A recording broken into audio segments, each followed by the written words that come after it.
Vamos lá, Papo de Avião. Galera do Papo de Avião. Tô sentindo falta, sabe de quê? Que? Novamente dos comentários, rapaz. Puxar a orelha da turma, né? O pessoal tá comentando no chat, mas vocês têm que comentar na seção comentários, logo na página principal. Aí porque no comentário fica eternamente, no chat não. Acabou a estreia, né? Aí o chat vai embora, porque aí você eterniza seu comentário lá pra gente. Comenta aí, turma. Tá cada episódio bacana aí. Já passamos por beleza, por agro, Tudo. chocolate, né? Arquitetura, aviação, carga aérea. Eita, Maria. De aviação quase tudo, né? Medicina. Falta instrução de voo, comissários de voo e tá tal. acabando, a gente vai esgotar a aviação já. Hoje o papo é comércio, viu? Isso aí. Entre outras coisas. Mas antes a gente tem que lembrar que nós estamos no Aeroclube de Ilhéus, uma instituição de educação de utilidade pública. Nós não somos escola pública porque nós não recebemos subsídio do governo. Mas beleza? em compensação a gente tem os nossos valores a preço de custo. Exatamente. Não estamos aqui para ganhar dinheiro. A gente está aqui para oferecer o serviço o mais barato possível para quem se interessar, né, por Isso aviação. aí. Quer saber dos nossos cursos? Vem aqui, ó, nesse arroba. Aeroclube de Ilhéus. Se você mora longe de Ilhéus e quer fazer o curso de piloto, economizar uma grana, que depois você vai ter que vir para Ilhéus fazer a parte prática. Isso. Procura a gente aonde? Papo de Avião Cursos. Entra aqui, ó, nesse arroba e já vê como é que funciona. Curso EAD de piloto privado. Exatamente. Lá tem os detalhes no Papo de Avião Cursos. E a gente conversa por lá. É a gente mesmo que atende, não tem firula não. Pegamos a prova da ANAC, tiramos o mistério. Total. Isso aí. Acabou o mistério da prova da ANAC. Beleza? Entrou no Papo de Avião Curso, está aprovado. Se eu quiser assistir o programa na plataforma do YouTube, mas se eu quiser ouvir o programa, inclusive o convidado já esteve aqui conosco no episódio passado ou retrasado. Isso. Onde é que eu ouço o programa? Na internet, radiocidadilhéus.com.br. Quem é mais antigo em Ilhéus vai lembrar da Rádio Cidade Ilhéus FM. Exatamente. Lá na Rádio Cidade Ilhéus FM tinha Del Filho, uma figuraça, tá aí uns 2, 3 podcasts para trás, pode voltar aí. E Del Filho hoje está com a radiocidadilhéus.com.br. Coisa boa? Web rádio, top. Volta para as antigas aí. Então, beleza. Vamos apresentar o convidado. Hoje e uma vamos honra. já fazer a sabatina, né? João me chamou a atenção para a câmera ali, vou dar uma olhadinha, que é que houve com ela, mas continua o programa, não para não. Vai, taca ali pá. Hoje, Paulo César, meu velho, que prazer você aqui, viu? Muita gente já te conhece aqui em Ilhéus, muita gente tem uma vaga lembrança sua, outros também nem conhecem, que também não é tão figura pública assim, porque quase por pouco você não é, e eu quero ouvir essa história, né? Mas muito obrigado por ter vindo, ter aberto mão de uma parte do seu tempo com a família para estar aqui com a gente hoje, conversando sobre comércio, sobre CDL, sobre associação comercial, essa parte que às vezes a gente vai no comércio só vê porta aberta, calçadão, às vezes cheio, vazio, Natal, não sei o quê, mas e o que é que tem por trás daquilo, né? O que é que o empresário sente, como é que é a pele do empresário, como é que tá por trás ainda de vários outros empresários, como é representando eles no CDL, na associação. A gente vai falar sobre tudo isso aqui. Obrigado por ter vindo, Paulo. O prazer é meu, né? Estar aqui com dois amigos, né? De muito longas datas. Amigo da família. Da família, né? Do início. É lá do começo, lá de Boiararema, de Macuco, né? Exato. Verdade, faz tempo isso, viu? Não Muito entrega tempo, não. Muito tempo. Que maravilha.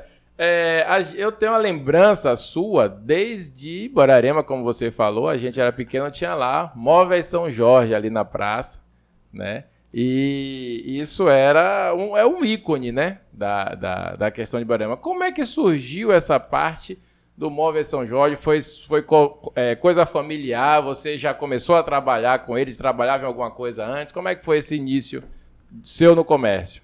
Alexandre, desde criança, né? Minha mãe é espanhola, meu pai ilhéense, mas de origem árabe, libanesa. Olha. E na família, pelo menos europeia, né? Se trabalha desde criança, né? Então, quando se entende como gente, tem que ter uma utilidade, tem que fazer alguma coisa. E a minha mãe, a família matriarcal muito forte, minha avó, minha mãe.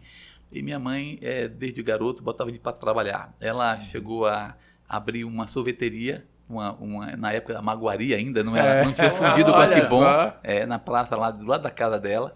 Ela abriu Pop Lanchonete Pop, né? Uhum. E eu, garotão, com um primo meu, Emanuel, tomávamos conta dessa... Bacana. Aqui. Marcelo, meu irmão, participava do armarinho da minha mãe. Certo. Né? Isso muitos anos atrás. Nos anos 75, minha mãe, já com o armarinho dela praticamente recheado de eletrodomésticos, né? Minha mãe tem um irmão que era sócio da grande loja Romelson em Salvador. Certo. Né? Ele foi jovem para lá. E aí os representantes chegavam e a dona Maria Pilar, irmã do seu Vicente, eu vim visitar a senhora. Eu sei que aí vendia máquina Singer, rádio da Semp, aquele rádio antigo, a zona rural, na época, Cacau era muito forte. Isso. A feira era na praça, então se vendia de tudo. Do velho antigo Zé Gás, né? Lampião, né? Lampião, E minha mãe terminou, inclusive, também representando a Brasil Gás em Buerarema, porque meu pai nasceu em Ilhéus, se viu tiro de guerra em Ilhéus, e foi ainda para a época de Macuco, para Buerarema, mas os amigos dele aqui, como o Sabarreto, eles trocavam muito figurinha. Meu pai fez Sabarreto comprar uma fazenda lá, que até hoje o Raimundinho mora lá. Raimundinho mora né? lá. E minha mãe... E aí, o Barreto conseguiu para meu pai algumas coisas, tipo Brasil Gás. Aí minha mãe não perdia uma oportunidade. Ela não perdia. Que legal. E aí, de repente, há pouco você falava da Bom Pão, o dono da Bom Pão aqui, o seu Jorge, Sim. é uma coincidência que aconteceu muito depois, era supervisor da Brasil Gás. Eu era menino Olha. e lembro dele no balcão lá, minha mãe atendendo ele para ele vir supervisionar a área Gás. revenda. Que legal.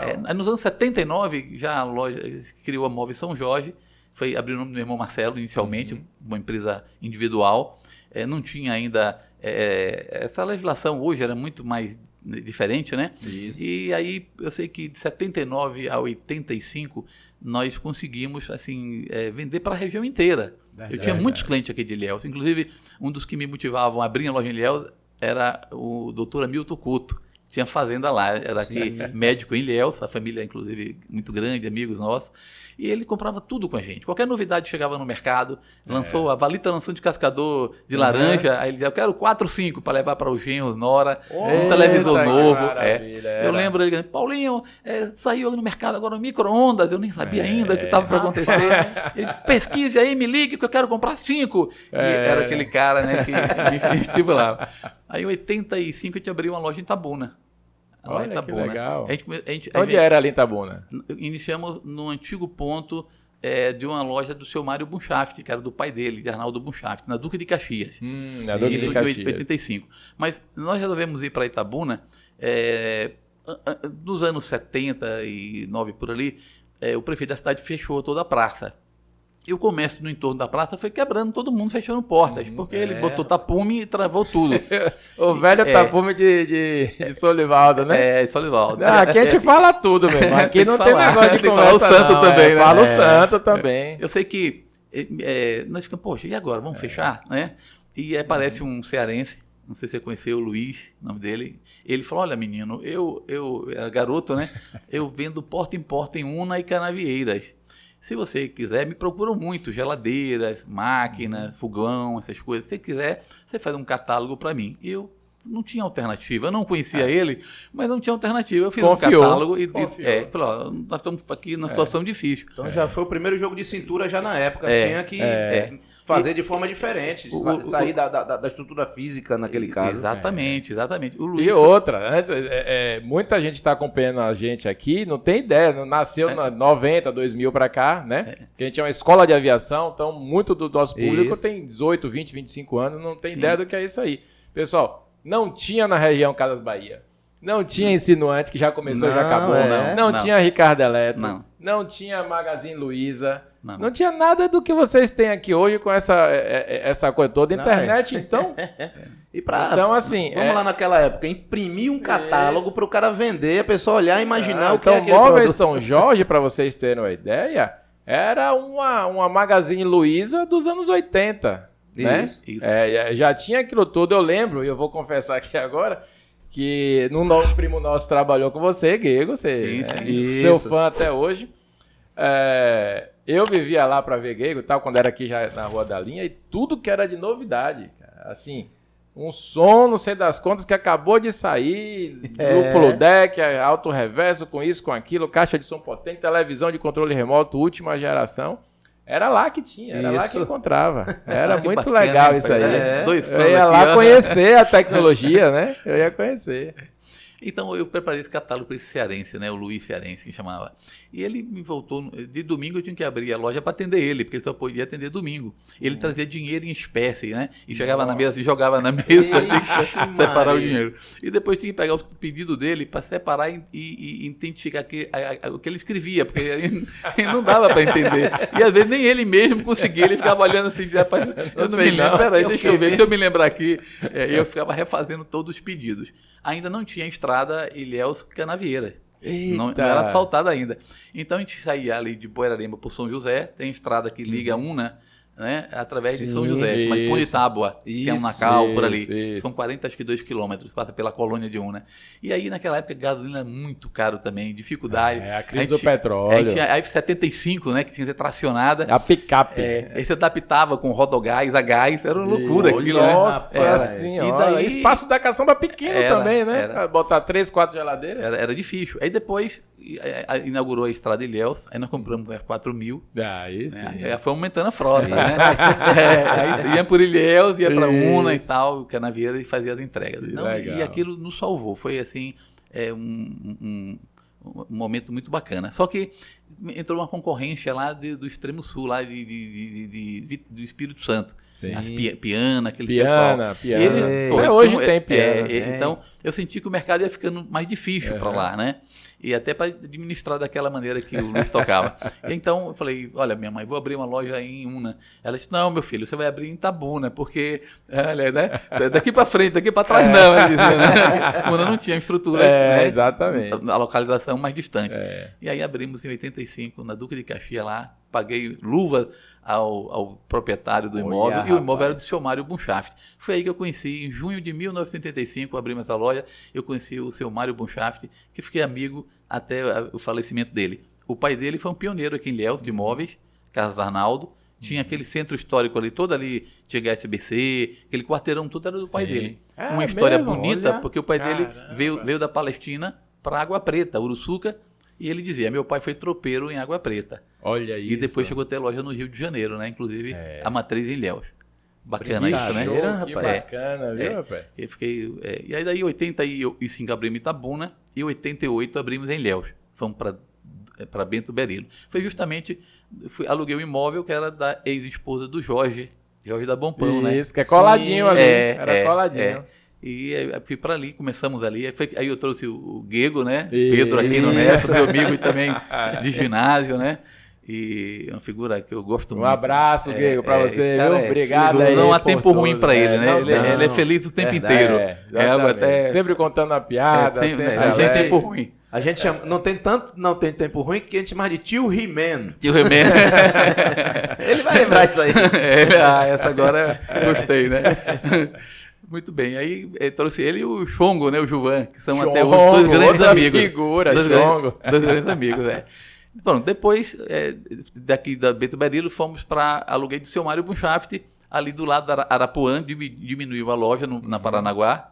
Isso, foi para Paranaguá, verdade. Aí eu aluguei do seu Mário uma parte do imóvel, fiquei ali por um tempo, depois a gente percebe que os custos ficaram muito altos ali, aí começou a chegar lojas IP, Arapuã, depois, né, insinuante. Aí eu falei, cara, vender eletrodoméstico contra uma rede era difícil, né? Aí disse, olha, tem que buscar uma alternativa. Aí foi quando surgiu o ponto aqui na Avenida Itabuna, que é a antiga Silveira, né? Isso. Aí alugamos aquele ponto ali que viemos lá. Eu estava na dúvida se era JSP ou Silveira. Silveira. Então. E chegamos ali, não tinha ninguém. E eu lembro que os dois vendedores que eu levei, o seu Arnaldo, que faleceu recentemente, tem uma lojinha lá no Malhado, Canal dos Colchões, o filho dele está tocando essa lojinha, e o Eu de Sena, os dois vendedores que eu levei para lá. Eles ficaram uma semana e disseram, não dá para ficar aqui não entra ninguém aqui. Era longe, era fora do circuito, né? Deserto. Recentemente tem tanta loja ali que exatamente. Nós estamos querendo me expulsar daqui, viu? Aí nós fomos para ali. Depois de um tempo, inclusive, aí fomos investir em Itabuna, né? Fui procurado pelo grupo da Dalto para alugar minha loja. aluguei em frente e passei o ponto para eles. Em 2015, eles foram embora, né? Uma empresa grande, sólida, uma holding, né? Sim. Infelizmente, eles passaram por um problema. Tomaram, acho que dólar lá fora a 2-1, de repente o dólar foi para 4, 5, quase 6. A dívida dobrou e eles foram perdendo. Eles tinham financeira da casa, tinham um bocado de... É um conglomerado, né? Isso. E ninguém imaginou que isso ia acontecer. Nessa expansão para Minas e Bahia, eles terminaram vindo a falir. E nesse momento que eu aluguei para ele, foi muito bom que eu investi bastante lá em Itabuna. Abri a loja toda esquina lá, uma loja grande, um negócio Calmon, uma loja com 21 funcionários, e atendemos bem a região. As coisas no Brasil são muito cíclicas e mudam muito rapidamente. Exatamente. Veja, 4 em 4 anos temos a eleição presidencial e para prefeito. E isso é muito ruim, tinha que ser um pouco mais longo. Eleições de 2 em 2 anos termina atrapalhando o ambiente de negócio. Praticamente a gente só tem ano a cada 2 anos, é um ano perdido. Um ano perdido. Porque aquele ano está todo para eleição e as coisas mudam. Trabalha um ano, outra é política. Trabalha um ano, outra é política. Outra é política, Eles verdade. têm que mudar e o Congresso, acho que não consegue, talvez agora, venha acontecer isso. Mas eu sei que nessa mudança, a gente hoje só tem uma franquia lá da Ortobon e uma franquia aqui em Ilhéus junto com a Move São Jorge. Mas assim, a gente correu muito, trabalhamos muito. Era a ideia minha no início, lá atrás, meus 25 anos, era ter uma rede. Mas meus irmãos não gostavam, não queriam isso. E isso me limitou. Então terminei, eu também não pensei em nenhuma alternativa, né? Então não quero falar nem. Eles não queriam mesmo, né? Marcelo, a música, Cláudio, meu irmão, era bancário e não queriam tocar o negócio. Não enxergavam talvez o que eu enxergava. Sim. Mas é interessante isso, né? E a vinda assim para quando sair da concorrência desses grandes magazines, foi trabalhar com justamente móveis planejados, trabalhar com a linha de móveis linha média alta, para fugir da competitividade da linha popular. Falar. Era esse ponto que eu queria tocar, porque a gente entrava na sua loja lá, 88, 90, tinha de tudo. Tudo. O espaço que você tivesse era pequeno, porque tinha de sofá, colchão, cama, eletrodoméstico, utensílio doméstico, brinquedo, tudo. Tinha tudo. Interessante. Qualquer espaço que você tivesse ia ficar pequeno. Você está me fazendo me lembrar minha memória, porque isso é verdade. É verdade. Porque o segmento... tinha outros andares de depósito. Isso, é porque assim, bicicleta abriu lojas exclusivas. Eletrodoméstico, lojas exclusivas. Isso. Né? Foi segmentando tudo. Foi. Né? De repente, e você era um mini shopping. Ficou. Como... E aí depois eu encontrei você já, né? Aí eu saí para fazer faculdade, outras coisas e tal, porque nessa época, pouca gente, todo mundo acha que eu sempre fui piloto a vida toda, mas eu fui comerciário também. Então eu andava pelo comércio, eu tinha essa amizade com o Paulo. Do comércio, a gente se encontrou no CDL várias vezes para falar de alguns negócios. E a gente vai entrar nessa ideia daqui a pouco. Mas o que eu queria te perguntar é, de repente, você sai daquela loja pequenininha, com tudo, um mundo de coisas, e aí eu já te encontro lá na Antiga Silveira, uma loja enorme, né? E com pouca coisa, vamos dizer assim, de variedade. Você migrou para móveis, né? Aí jogo de sala, jogo de né? A jantar, parte de decoração, parte de quarto, né? Isso. Cama, essas coisas. Aí eu tomei um susto assim, e aí caiu uma outra ficha que na época eu não me ligava muito nessas coisas, pouca idade e tal, mas eu falei, olha, Paulo mudou de público. Pela localização, você já não estava mais na meiuca do calçadão, né? Exatamente. Que é um público X, você foi para um ponto diferente da cidade, hoje é nobre, mas naquela época você explorou, né? Roeu o ossinho ali no começo, mas era o público que ia de carro comprar um móvel mais caro, um móvel mais de qualidade, um móvel planejado. Não era aquela mesa de 299 com 4 cadeiras que você senta uma pessoa de 90 quilos, ela já abre a perna. E aqui em Ilhéus com 2 anos já tá todo enferrugado. Não isso, era mesmo. Já tem isso. Era um negócio, a gente ouvia lá Mogdon, Massaranduba, não sei o que. Eu falei, caramba, o negócio mudou. Como é que foi essa mudança? A gente sabe, a pergunta tá longa, mas é agora que eu quero chegar. A gente sabe que a gente vive numa região de poder aquisitivo baixo. A gente tem uma parte da população que tem uma grana aqui, graças a Deus, é quem faz a coisa acontecer, girar, mas, eu sei lá, boto 90% da população abaixo de uma linha que não consegue, talvez, ser seu cliente lá naquela época que você foi para Silveira. Como é que foi essa mudança? Deu certo por um tempo, não deu certo tempo nenhum, se arrependeu, queria voltar, partiu dali para os planejados. Como é que foi essa mudança na sua vida? Caramba, Alexandre, você agora me faz voltar no tempo mesmo. Eu acho que a cacaucultura foi muito forte na região, né? Isso. Até os anos, acho que 85, 90. 90, vamos fechar em 90 e ficar de bola aí. E você vendia muito e não tinha dificuldade nenhuma. É interessante que a gente fala assim, o agronegócio é o grande carro-chefe da economia nacional. Isso é verdade. Né? E o sul da Bahia perdeu, dos anos 90 para cá, o grande agronegócio que era o cacau. Perdeu a locomotiva. A locomotiva. Fala assim, 50% do PIB baiano vinha do cacau. Né? O governo lá, Juraci Magalhães, pagava folha com dinheiro do cacau. É verdade. Então, olha o que representava essa região. E isso, inclusive, é um tema que acho que, para provocar mesmo os políticos da região, que eu acho que sim, nós temos uma carência enorme de líderes na política. Líder de verdade, não é o politiqueiro, mas aquele que abraça uma causa para resolver o problema de uma região de 2 milhões de habitantes. Isso. Né? E tá aí a CEPLAC se acabando e tal. Então, a gente vê assim, essa mudança econômica, a gente perdeu, inclusive, eu até queria lembrando aqui agora do professor Elson Cedro, da UESC, numa tese de doutorado, ele mostra o número da economia. Você se impressiona. O PIB do setor primário de Ilhéus é 3,5%. O PIB secundário, que seria a indústria, na faixa de 28%. O restante é comércio e serviço. Caramba, Itabuna é muito parecido. Itabuna só diminui um pouco na indústria e não tem zona rural, então 0,5%, 0,6% do PIB primário. Então você vê o que movimentava a economia, que era esse dinheiro da cacaucultura, né, do campo, ele parou de irrigar a região. Né?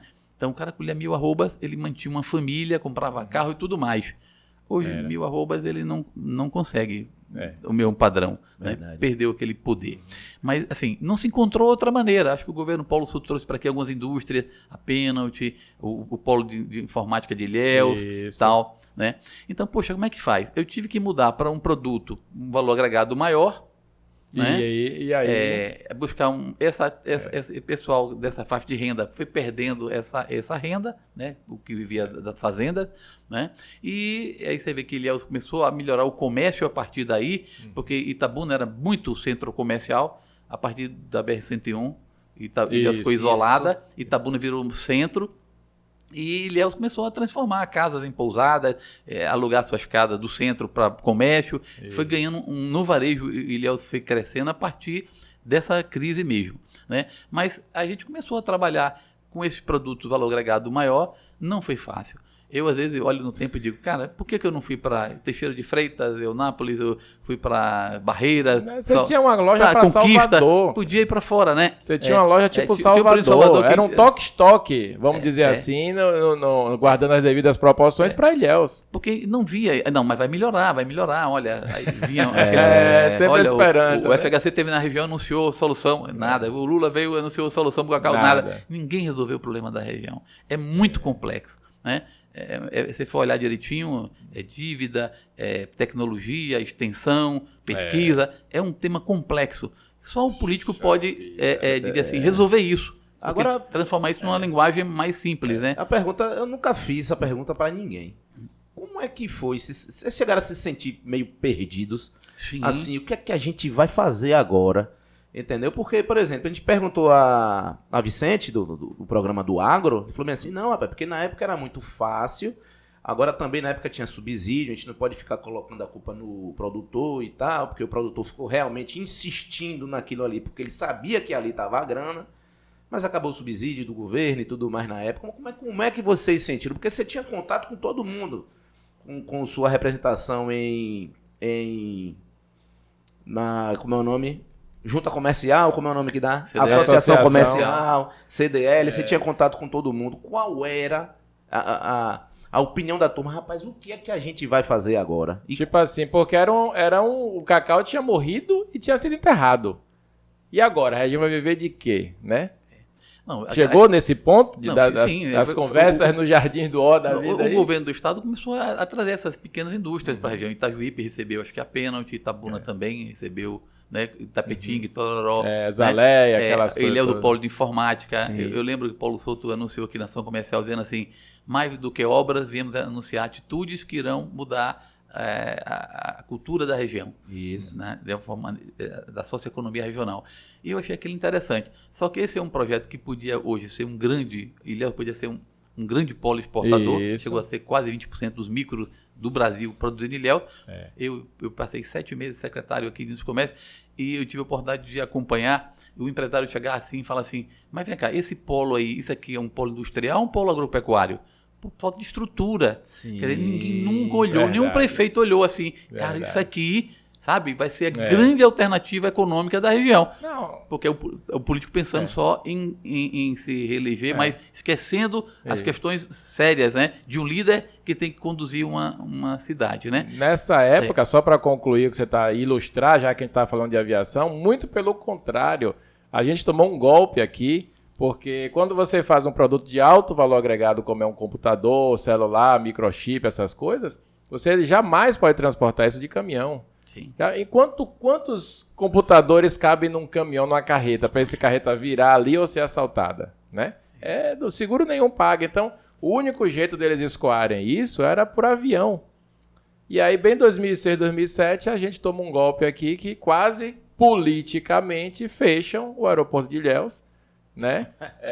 E eu posso dizer isso com propriedade. Qualquer um que tiver uma posição contrária, por favor, nos procure, sente aqui, converse com a gente, comente, porque a gente é da área da aviação, dá aula de aviação e quer entender isso melhor. Mas, por enquanto, o que você tem notícia é uma canetada política, alguém mascarado no Fantástico, se dizendo piloto, né, domingo de noite, disse que o aeroporto de Ilhéus era ultra perigoso, na segunda-feira amanheceu fechado e ficou assim durante um tempo e até hoje não voltou ao que era antes. Tanto é que qualquer chuvinha aqui, o avião arremete, vai embora, deixa ver navios aí, todo mundo. Né? Então, assim, o camarada que tinha 8, só a Latam tinha 8 voos, a TAM na época, né? Não tinha Latam, era a TAM. Tinha 8 voos por dia para São Paulo. Então, você, em cada porão daqueles 5 toneladas, você tirava 40 toneladas por dia de produto do polo industrial. Quando acabou isso, o cara falou, vou embora. Muita gente foi para o outro polo, em Santa Rita do Sapucaí, Minas Gerais, e largou tudo isso aqui para trás. Então, quantos empregos foram nisso aí? Muitas. Eram mais de 70 empresas, acho que hoje tem menos de 35, eu acho. Pensa que a aviação é coisa de rico, mas não lembra que muita coisa que está dentro do avião, né, está alimentando muita gente em outras pontas aí. Outro prejuízo para o aeroporto foi no governo de Fernando Henrique, quando acho que o Everardo Maciel, que era o camarada da Receita Federal, ele proibiu que os aeroportos, acho que domésticos, pudessem ter alfândega. E isso terminou causando um problema seríssimo para o polo industrial de Ilhéus. Né? E até para o turismo. A gente recebia argentinos aqui, voo direto da Argentina para cá, parou de receber aqui e você percebe que aquilo aconteceu e você não vê mais a mobilização política. Exato. Onde é que estão os Mas eu quero entrar na política já. Não, vamos terminar essa parte do comércio aí. É porque Lauro falou assim, mas o que o pessoal falava lá no... Cara, era desesperança total, Lauro. Era assim... Vou fechar meu negócio. Eu não tenho... O que eu vou fazer? Era um desmantelo. Era um negócio assim... Vou embora disso aqui. Vou embora daqui. Não, a baixa estima, você não tem noção, né? Aí você percebe quantas pessoas entraram em depressão. Pessoas que se suicidaram, tanto pela cacaucultura, pelo comércio, porque uma em cadeia gerou um ou outro, né? A economia, o dinheiro vem do campo, do campo, do setor primário, do setor agrícola, né? Ou do setor industrial. Nosso setor industrial, frágil. Né? O setor forte, que era o do campo, foi estrangulado. Quer dizer, como é que você pode? Então, ficamos vivendo do funcionário público, né? Municipal, estadual. A prefeitura atrasava um salário que era um absurdo. Acabou. Eu lembro, teve um governo aí que o cara ficou 4 meses sem pagar salário aqui em Ilhéus, e os cheques que nós tínhamos dos professores, de funcionário público... O governo estadual também chegou a atrasar uma época. Terrível, estadual. Então, a gente sabe, nas cidades menores aí, tinha prefeito aí que ficava 12, 14 gera meses. um passivo, né, na sua empresa, você tem que reparcelar impostos, você fica... Ninguém dispensa nada. Isso vai levando por anos e anos, virando uma bola de neve. Não sei o quê, e tal. Aí o cara não entende por que as coisas funcionam. Eu queria um pouquinho dessa parte, Paulo, porque assim, a gente está vivendo um momento tão complicado na história da humanidade, vamos dizer assim, que a gente tá entrando um momento que o empresário ele virou um opressor, né? E o empregado ele tá naquela velha luta de classes contra o empresário. Só que eu acho que só existe empregado se alguém empregar ele. Senão o cara não é empregado. Mas o empresário, o dono do capital, ele pega aquele dinheirinho dele suado que podia estar vivendo de renda, de juros, e aplica no comércio para dar um emprego. Essa coisa hoje no mundo não tá casando mais. Os discursos, né, maravilhosos que a gente vê aí pela internet, e eu estou botando pimenta hoje aqui como eu nunca botei, né, porque esses discursos são muito loucos, sabe? Assim, as coisas não estão se parando de pé. Então eu queria, essa pergunta foi com esse objetivo. Você investiu pesado no momento da região para a classe A e B, justamente no momento que a classe A e B estava em declínio, né? Decadência, veca e elegância. Então, como é o que é que aconteceu com o Móvel São Jorge da Avenida Itabuna ali, nesse momento? Você segurou a ponta, outra vinha a caixa das fazendas, como é que você se virou nesse momento? A gente costuma dizer que a gente empurra de barriga, né? Num congresso lojista, nós tínhamos uma palestra do psicanalista Flávio Gicovati. Ele dizia assim, pequeno empresário não precisa escalar o Himalaia, não precisa praticar esportes radicais, não precisa usar drogas, basta ele ter um pequeno negócio que ele abre a porta do negócio dele e os problemas... E a adrenalina já começa. Começa. Então, não foi fácil. E assim, você fala dessa questão relação capital-trabalho. A gente percebe assim, o Roberto Campos, ex-ministro do governo lá... Bob Field. Ele diz assim, todo jovem que não for socialista, falta-lhe coração. Mas... aos 20 anos, né? Mas depois dos 40, certamente faltar-lhe a razão. Então, assim, a teoria socialista e tal, ela é muito bonita, ela é encantadora. Então, na faculdade, a gente se encanta. Eu logo me filiei a um partido socialista. Depois, na prática, a gente percebe o seguinte, bem, alguém tem que produzir. Né? Alguém tem que produzir. O cara tem um pequeno capital, vai investir num pequeno negócio. E aí, ele vai precisar de mão de obra. Né? Aí, se o cara chega para trabalhar com ele, achando que ele é o explorador... essa empresa não vai prosperar. Não, né? O capital e o trabalho tem que andar juntos, né? Tem que ser inteligente, tem que ter inteligência dos dois lados. Né? Se o cara for para a família, tem que fazer uma família imensa e esperar ter uma idade para poder trabalhar. Exatamente, né? Aí é o seguinte, a gente vê essa dificuldade realmente atrapalhou o Brasil. Você fala assim, por que todo mundo quer ir para os Estados Unidos? Lá não tem uma legislação trabalhista que você fala assim, tem férias, décimo, férias é um prêmio, né? Não tem nada. Ele a gente trabalha 11 meses aqui e recebe 13. Pois é, olha aí. Né? Eu tenho um primo que morou 5 anos no Japão, e ele falou, no dia que eu vim embora, avisei um mês antes que vim embora, terminei minha função, me pagou o mês, eu vim embora. Não tem indenização.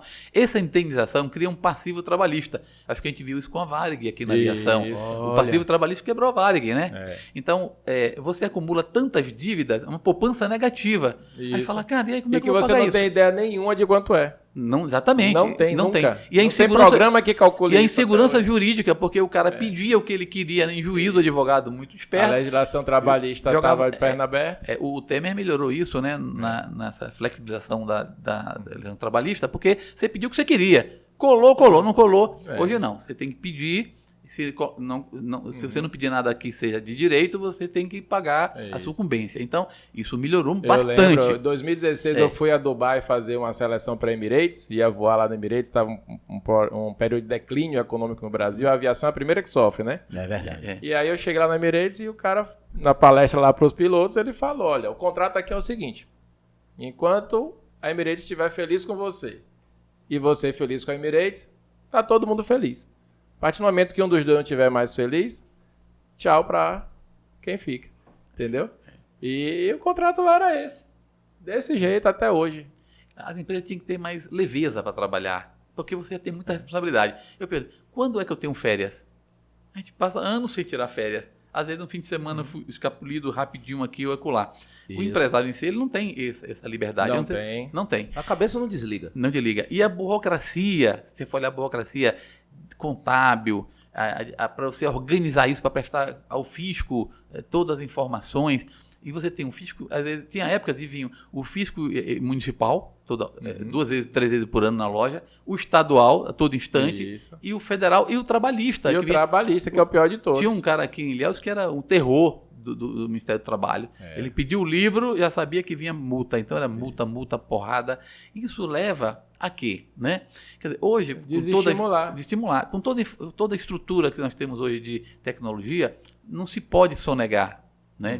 Hoje é difícil sonegar. O fiscal já não vai na loja. O produto é taxado na saída da indústria. Na compra. Na compra. Quer dizer, assim, ferindo o direito brasileiro. Isso. Porque assim, imposto sobre circulação de mercadoria significa que você paga na hora que ela circula.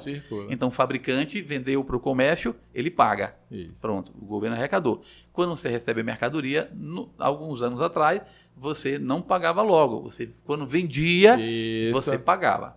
Agora não, você paga na compra. Tenha recebido a mercadoria ou não. O sistema se integra, ele já informa ao contador, ele vai lá e busca. Isso é um absurdo. E paga. Você não vendeu a mercadoria, você não teve nada, já está pagando o imposto. E tem mais ainda, você paga o ICMS sobre o IPI. Então, na nota fiscal, chegou lá, você comprou 10 sofá, 10 mil reais. IPI 5%, 500 reais. Isso. Ele calcula 18% sobre os 10.500, ou seja, sobre o IPI. Sobre o IPI. Se o cara vendeu parcelado, ele botou um financeiro ali, ainda que esteja embutido. Se tiver embalagem, tudo aquilo você vai pagar o ICMS. Mas o Estado só lhe dá o crédito do ICMS da mercadoria que o fabricante pagou. Espertão, né? Espertão. Parabéns então, aí para... Assim, o Estado não é um equilíbrio. Assim. O Estado dá o mau exemplo de assim, poxa, eu quero que você seja honesto, mas eu não sou. Não pode. Exato. Eu estive em Salvador quando fui parte da Federação Logista, quando criou a antecipação do ICMS, e eu fiz um comparativo que o pessoal de Feira de Santana disse para mim, cara, tu chamou os caras de ladrões, assim, uma elegância.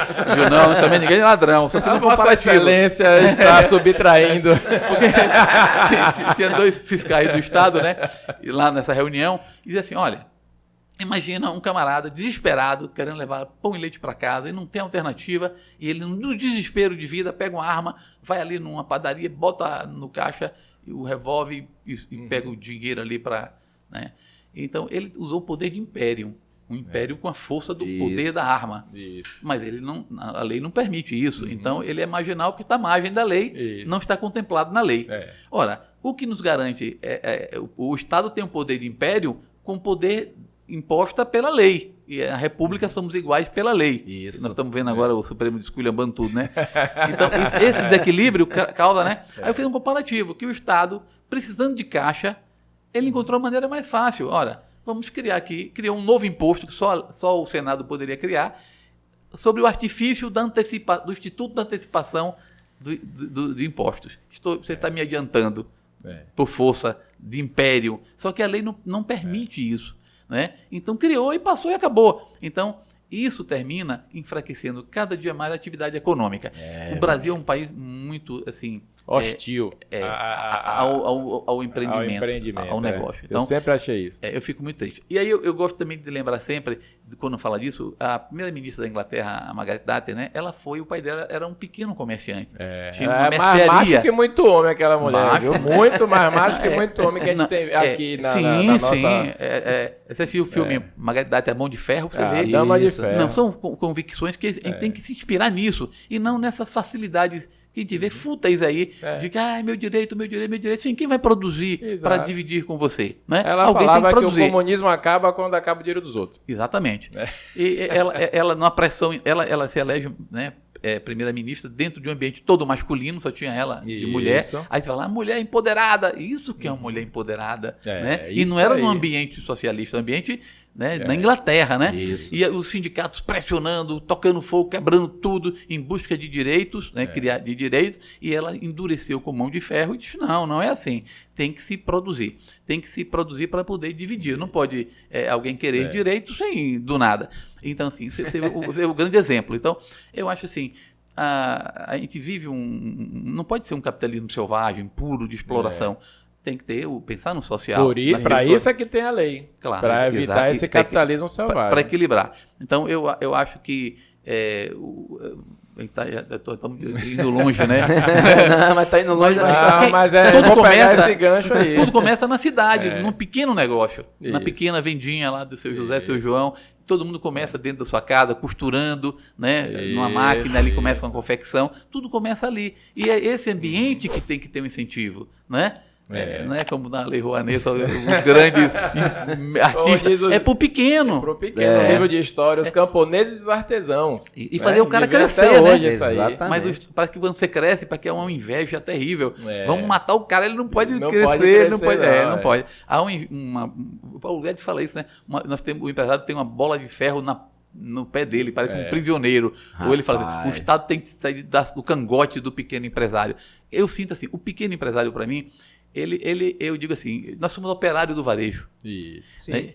Né? A gente opera o tempo inteiro e é muita estresse e adrenalina ali o tempo inteiro. Você está servindo pessoas. Se você não gostar, você não vai para adiante, E né? só abrindo um parêntese aí, você tira o seu, depois que você paga o funcionário, depois que você paga o imposto, aliás, já pagou o imposto. Sim. Né? Depois que você paga contador para desembolar esse novelo de impostos aí, que é FIS, CONFINS, PIS, não sei o quê. Se água, energia e tudo, se sobrar alguma coisa, aí é que você vai ver o lucro do seu suor no final das contas. Final das contas, literalmente. Aí você chama uma coisa, Alexandre, interessante. Nós temos uma tributação muito injusta. Assim, ela é progressiva quando ela deve ser regressiva. O cara fala assim, vamos taxar grandes fortunas. Bom, se você for taxar grande fortuna, o cara que está ganhando dinheiro aqui, ele vai embora para outro lugar. Ele pode ser tudo menos idiota, o cara que tem uma grande fortuna, né? Porque ele não, a não ser que fosse roubada, né? Mas se ele trabalhou, Mas a roubada eles não taxam, não? Não taxa. Tá nas malas. A roubada tá ou nos morros, né? Mas assim, por exemplo, se você tem uma tabela do Super Simples. Super Simples é porque juntaram todos os impostos para arrecadar de uma vez só. Sim. Só diminuiu. A ideia é boa, que simplificou, literalmente. E aí você recolhe e a União distribui lá. Mas veja só, você produz... eu sou pequeno microempresário. Eu não sei exatamente qual o valor, se é 300 mil, estou em 300 uma coisa mil, assim, por aí. 360 por aí, durante um ano. Aí você extrapolou isso, você vira empresa de pequeno porte, que vai até 3 milhões, acho que quase 4 milhões, por aí. Aí você tem uma tabela. Se você faturou 300 mil ao longo do ano, paga 4%. Se faturou 400 mil no acumulado de 12 meses, aí vai aumentando. Quer dizer, imagine, se você... você vai comprar um sofá comigo e fala, Paulo, quanto sofá? Eu digo R$1.000. Mas se eu comprar 10, eu tenho que fazer menos, né? Só que você vai pagar mais imposto se você vendeu os 10. Mas veja só, que louco, você ganha na escala, você ganha... Eu vou fazer 900 para você, você não comprando 10. Isso. O imposto é o contrário. É como você chega para o Estado e fala, eu quero 10. Aí ele fala, não. 10 é mais caro. É mais caro, entendeu? Você comprando mais é mais caro. Então, se você fatura 100 mil e paga 10%, né, você paga 10 mil. Isso. Se você fatura 200 mil, né, se fosse a mesma proporção... Ia ser 20 mil. 20 mil. Só que agora é mais. É mais. Quer dizer, quando devia ser o contrário. Dizer, não, se você aumentou para 200, ao invés de ser 10, é 9,5. E diminuindo proporcionalmente. Para você estimular a aumentar o faturamento. Por isso que o cara fica até com medo no fim do mês de extrapolar o negócio e não quer nem vender mais para não passar da outra alíquota. Ou ele abre outra empresa. Ou ele abre outra empresa. Isso acontece abrindo também empresas, com quem que loucura. ganha salário. Né? O cara que é assalariado, ele, na hora que ele muda da faixa de 14% para 22% de imposto de renda ou de 22% para 27%, às vezes o aumento que ele teve, o imposto comeu. Né? Era para ser o contrário. Era para ser o contrário. É para estimular o cara a ganhar mais. Mas e aí agora? Você é punido por produzir. É por produzir. Exatamente essa conclusão que eu chego. Exatamente.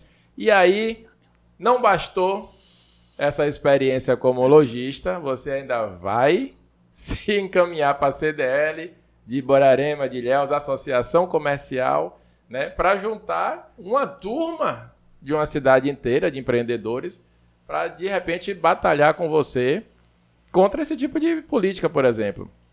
A gente sabe, ou melhor, o CDL só é visto pela população como um todo, e me corrija agora se eu estiver errado, é como eu vejo, assim, como um cliente, né, como povão, nas campanhas de Natal, né? Final do ano, sorteia um carro. Arruma a cidade toda, né? Bota um Papai Noel, sorteia um carro, aquela coisa toda. Ou é o CDL que está fazendo. Mas existe um trabalho enorme no ano inteiro e por trás dessas cortinas né? E como é que era, já no CDL, já na associação comercial, brigar contra isso aí? Tinha força, não tinha força do mesmo jeito? Rapaz, você me reporta lá o começo, né, em Buerarema, né? Quando os comerciantes estão assim, tão desesperados, angustiados, porque tô lembrando agora do plano cruzado. Nós passamos por vários planos, né? E haja É, plano. Porque o fiscal do Sarney, né? O Sarney estimulou ao camarada chegar e tabelou preço. Quer dizer, olha o que é uma economia. Quem não entende de economia faz isso, né? O cara não entende de economia, é o que a Argentina está fazendo agora. Vai lá e tabela, obrigando o empresário, você não pode aumentar o preço. Mas quem não aumenta não é um empresário, né? Ele é o varejo, ele é um repassador. Então, as pessoas mais simples não entendiam isso, terminamos sacrificando o pequeno empresário. Então, começou, eu lembro em Buerarema, do delegado, né, da cidade, e na época não era um delegado concursado, né, não era um advogado, truculento, iam nas lojas e fechavam as lojas. E nós reunimos aí, foi quando nós começamos a reunir para criar a CDL, justamente porque a gente queria fundar uma associação e o pessoal de Itabuna nos procurou para fundar a CDL. Nesse momento nós nos protegemos, que chamamos o delegado para dentro da entidade e fomos discutir com ele o que uma coisa funcionava. União fazendo a força. E aí fizemos uma boa parceria e controlamos ali. Aqui em Ilhéus, quando eu vim presidir a CDL, eu já não queria mais saber, porque a CDL me levou para fazer política. Buerarema tinha, São José pertencia a Buerarema tinha 25 mil habitantes, com São José, e 28 mil eleitores. Com marca Itabuna, né? E aí, o garotão, e Paulo tem que ser candidato, porque eu tinha feito um prédio de 4 andares, tinha feito uma loja, a gente começou a ganhar dinheiro e fazer galpões e, né, viajar, foi quando eu 25 anos pude ir para a Europa e tal. Aí, aquele garoto ali, ele podia ser nosso prefeito, eu, inocente naquela, entrei também, né? Só que a política é outra história, é um jogo cruel, né, de poder, né? A gente entra com ingenuidade e eles entram... É um moedor de carne, né? Isso que é um moedor de carne aquilo ali. Eu sei que os caras transferiram eleitores à vontade, né? Vocês acompanharam isso. E nós perdemos a eleição com 5 candidatos, todos ex-prefeitos, né? Menos eu, né? Que era o garoto. Ficamos em segundo colocado porque, por 200 votos mais ou menos, quer dizer, ganhamos e não levamos. É o que dizia Cela em Gaspareto, diziam na época. Fazia as pesquisas lá, ganhou, mas não levou, porque a pesquisa não media o eleitor de fora, né? Que vinha de Itabuna, de Ilhéus. Aqui em Ilhéus eu conhecia de um amigo que a mãe dele tinha um cargo lá na prefeitura, só a função dela, levar pessoas para votar lá, né? Então, era o esquema. E naquela época o Fernando Gomes saía levando o eleitor para Buerarema, São José, Jussari, ele é candidato a deputado em 88, né? Por aí, 85, 86, que ele foi deputado constituinte também. Então saía tendo voto na região toda, né? Esses esquemas montados. Aqui em Ilhéus, quando a gente chega aqui em Ilhéus, e a gente vai para a CDL, e aí você fala o que acontece. Na CDL, a gente trabalha muito, porque a CDL primeiro era clube diretor e lojista. Isso. Depois mudou para Câmara. Porque, olha, vamos ter uma participação mais política, de representar, nós representamos os associados, né, e temos que interagir com os poderes. Muito bem. Nós sempre trabalhamos bastante para poder fazer essa parceria com os poderes instituídos. Às vezes, a política partidária, o cara fala, mas o Paulo está lá próximo do prefeito, é gente dele. Não tinha nada a ver. Você a entidade, a instituição, tem que ter relacionamento com os poderes, independente de quem seja. Tem que ter um canal de comunicação. Né? Eu lamento a gente não ter conseguido isso com as questões dos tributos em Ilhéus, porque o prefeito, na época, foi muito duro com a gente, né? Foi muito, muito cruel com a gente, eu diria, né? Com Ilhéus. E hoje as pessoas estão percebendo o preço que estão pagando por isso. Mas, assim, a gente sempre trabalhou muito. A CDL, ela surgiu a partir de que a Associação Comercial não tinha condições de fazer campanhas promocionais. A Ação Comercial ficou cuidando em Ilhéus de portos, de indústria e da agricultura. E a CDL queria cuidar do varejo. Então, vamos cuidar de fazer as festas para estimular o consumidor a comprar nas épocas propícias ao consumo. Dia dos Pais, Dia das Mães, São João e tal. Né? São João já foi uma das melhores datas da região. Por causa da zona rural, né? Na época do cacau. Depois, a segunda data era o Natal. Né? Hoje é o contrário, né? Que acabou a zona rural com esses recursos. Então, a gente prepara Dia das Mães, Namorado, São João, Dia das Crianças, Dia das Crianças, Dia do vovô, da vovó e o Natal. Na minha época, toda vez que fazia uma campanha... As festas da cidade. Sim. Também eram bacanas para as lojas de confecção. Verdade, é verdade. Quando a Ilhéus turística, quando tem uma festa, final de ano, Réveillon, o setor de confecções, roupas, vende bastante, né? Isso. Esse é um momento muito bacana. Eu acho que o poder público, se tivesse mais sensibilidade, abraçaria mais os lojistas, seria parceiros de verdade. Assim, o cara, você governa uma cidade, você não ouve as pessoas do qual constrói a cidade. E o lojista dos bairros, do centro... Grande empregador para começar. Né? É um grande empregador. Pois é, então acho que 70% do emprego vem da pequena empresa. Há quem defenda, não, tem que vir uma grande empresa. Que bom que vem uma grande empresa. Mas isso aí você vai ficar anos e anos esperando. E tem que criar condições para trazer. A Toshiba não veio para Ilhéus por quê? Não tinha estrutura no polo. Aí ficou na região metropolitana. Na época o governador Paulo Souto disse, você vai perder, ele mesmo mudou a legislação que ele criou. Que ele queria trazer para Ilhéus. Ficou em Salvador. Assim, a CDL, ela participa de tudo. Tem um amigo nosso, você conhece o companheiro José Carlos Silveira, o Dudu, da Topada. Dudu fala assim, ele é nosso diretor, sempre um grande conselheiro, né? Um cara muito equilibrado, um grande empresário.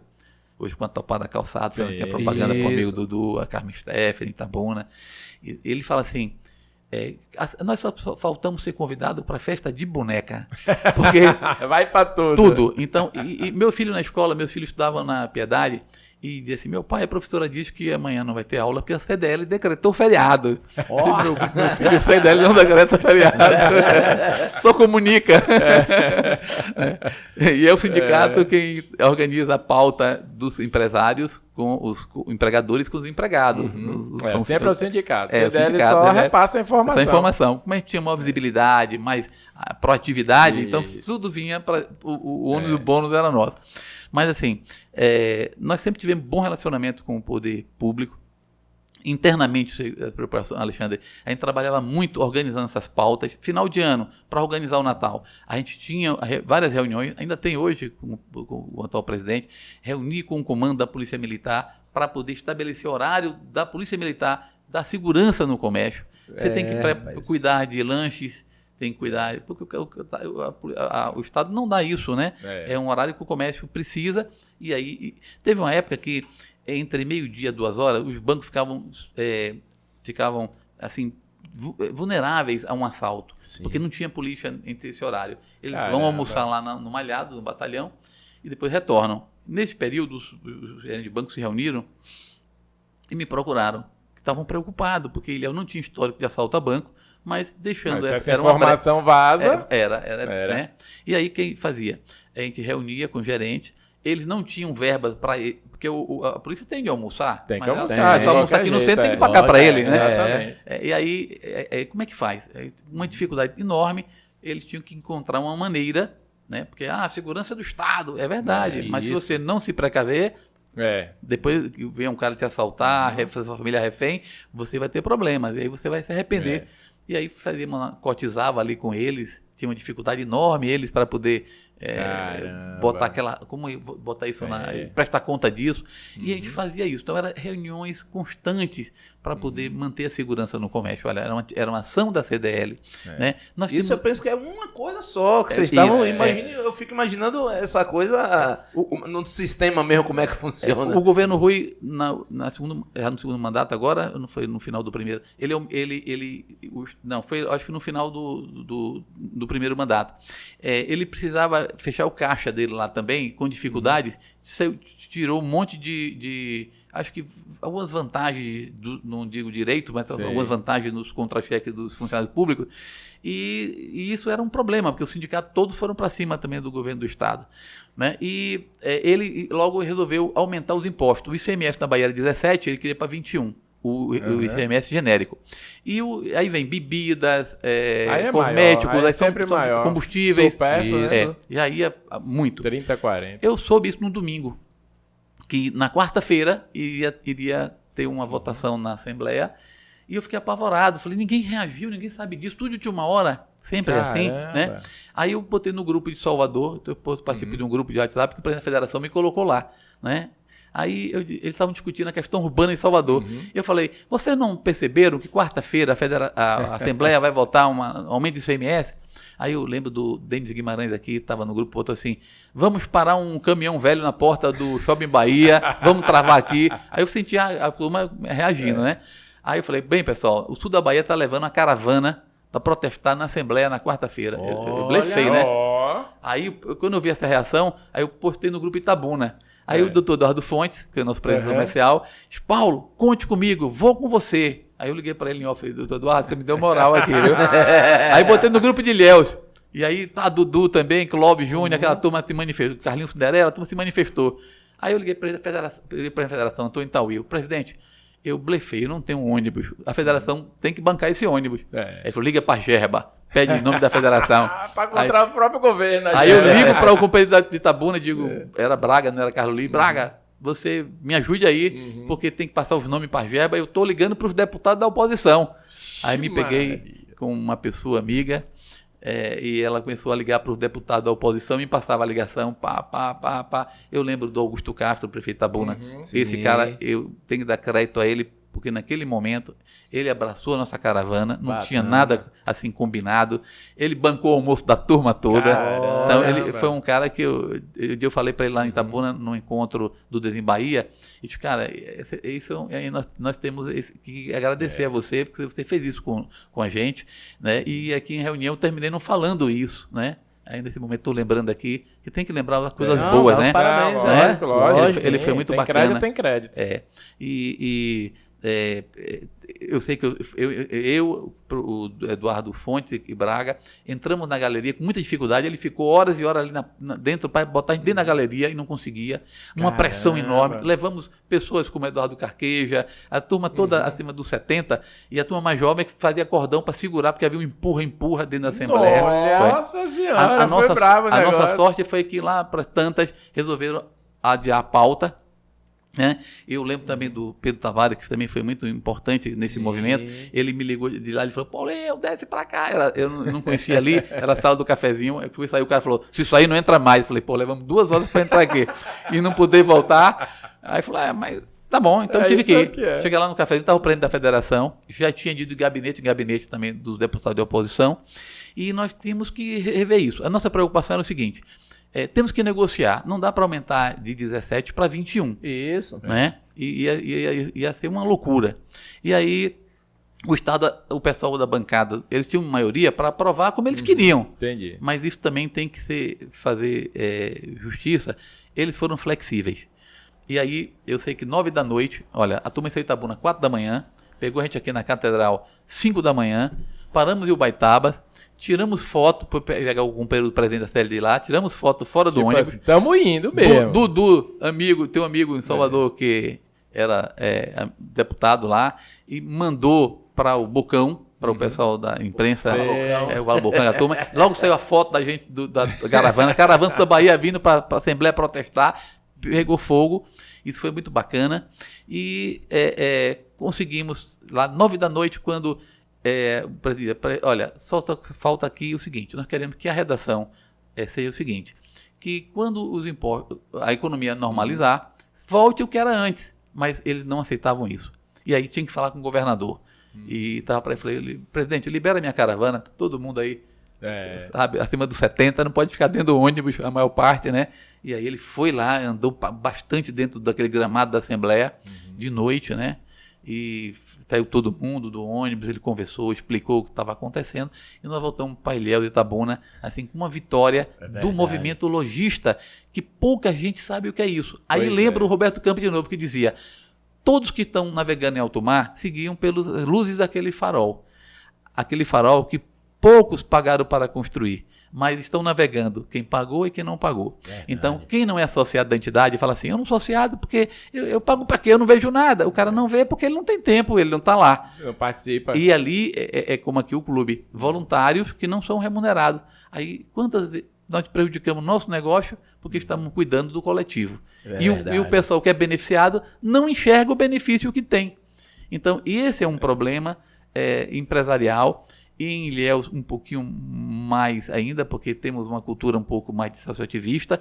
Eu não quero aqui tecer, eu moro em Ilhéus, meu avô veio para Ilhéus em 1900 aí, meu pai nasceu aqui, eu sou apaixonado por Ilhéus. mas a turma Itabuna, ela abraça mais. E eu quero dizer, Ilhéus melhorou muito nesse aspecto.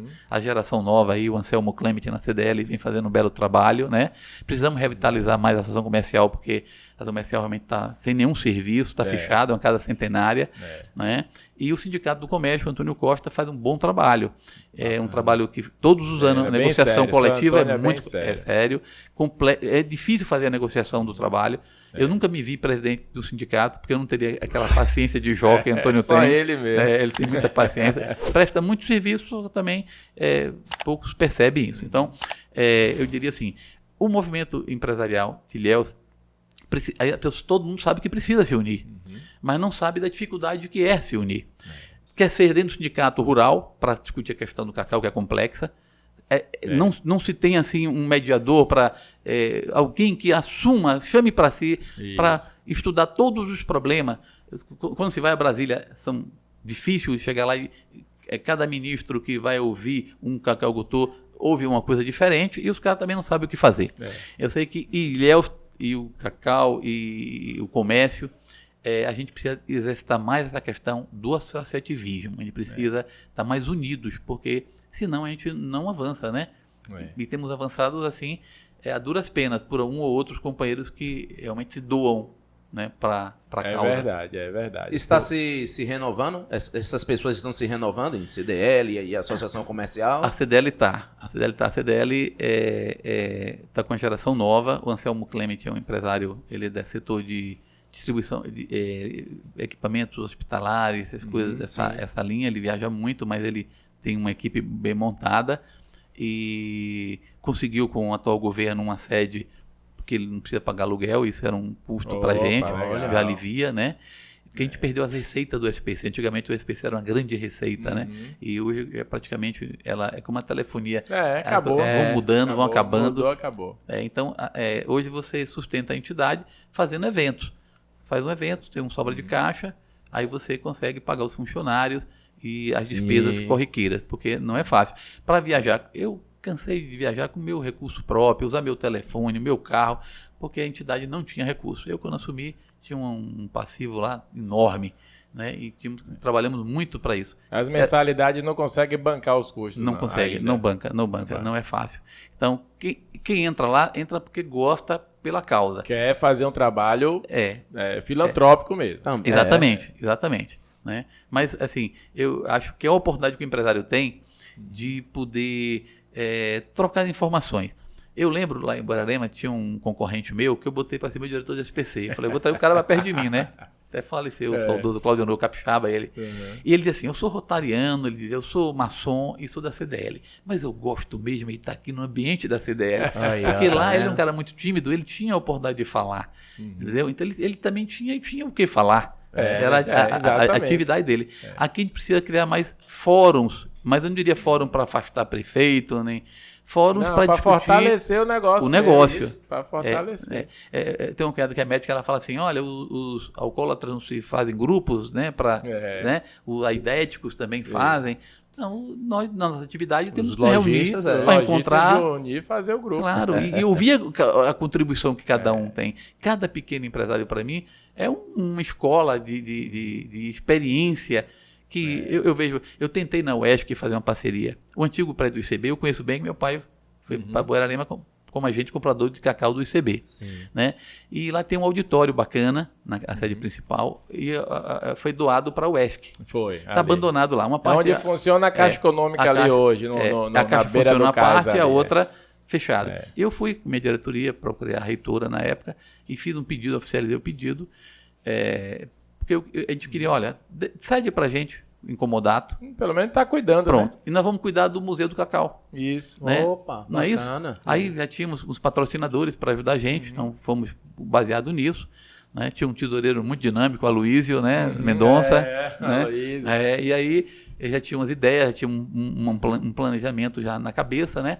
E a gente tem ali um auditório. O que a gente queria? Todos os cursos de ciências exatas, de contábeis, né? Administração, para poder interagir com o comércio. Entendi. Porque você sai da academia, com uma formação acadêmica muito fora da realidade verdade. dos tributos brasileiros, da circunstância brasileira, o cara não sai pronto para trabalhar. Não sai pronto para o mercado. Isso é fato. E ali ele seria um lugar de fazer estágio dentro do comércio. Então, fazer pesquisa dentro do varejo, descobrir... começar a enxergar o mundo como ele é. Exatamente. E ajuda, viu? Exatamente. Mão de obra. Você ter o seu dia a dia todo planilhado, o que aconteceu há 2, 3 anos atrás, o que vai, e colocar isso para o futuro. Você começa a ter indicadores, né? Você só administra com dados. Quem não mede não gerencia, né? Não gerencia. Agora, Paulinho, CDL, quem participa, qual a vantagem, o que é que ele mais gosta? E o lojista que não participa, qual a principal reclamação dele, porque ele não quer participar? Essa pergunta eu vou pedir para você esperar para depois do comercial. Então passar para cá, Paulinho, aqui agora, nossos patrocinadores, né? Isso aí. Grande parte lojistas, viu? E espero que participem, viu? Os nossos patrocinadores. Entre pro CDL, façam parte da associação comercial. Já vocês vão ouvir aí a resposta dessa pergunta. Mas antes aqui, vamos falar deles. Não é nosso patrocinador, mas assiste. Ele falou de seu Claudio Ono, seu Noso, lá da Credilar Móveis, em Borarema. Um abração para Frank e Fabinho. A dupla. Foram meus colegas no caso, Frank, meu colega de escola, e Fabinho, meu colega de sala, me ensinou muito de informática. Né? Foram clientes seus também de telefonia, Foram. E o pessoal fantástico, rapaz. Lembro dos babas na garagem de seu Claudio Honor, rapaz. Incrível. Vamos lá. Patrocinador que está desde o início com a gente e não quer desfazer de jeito nenhum, que o negócio já virou de família praticamente, né? Supermercado Jaciana.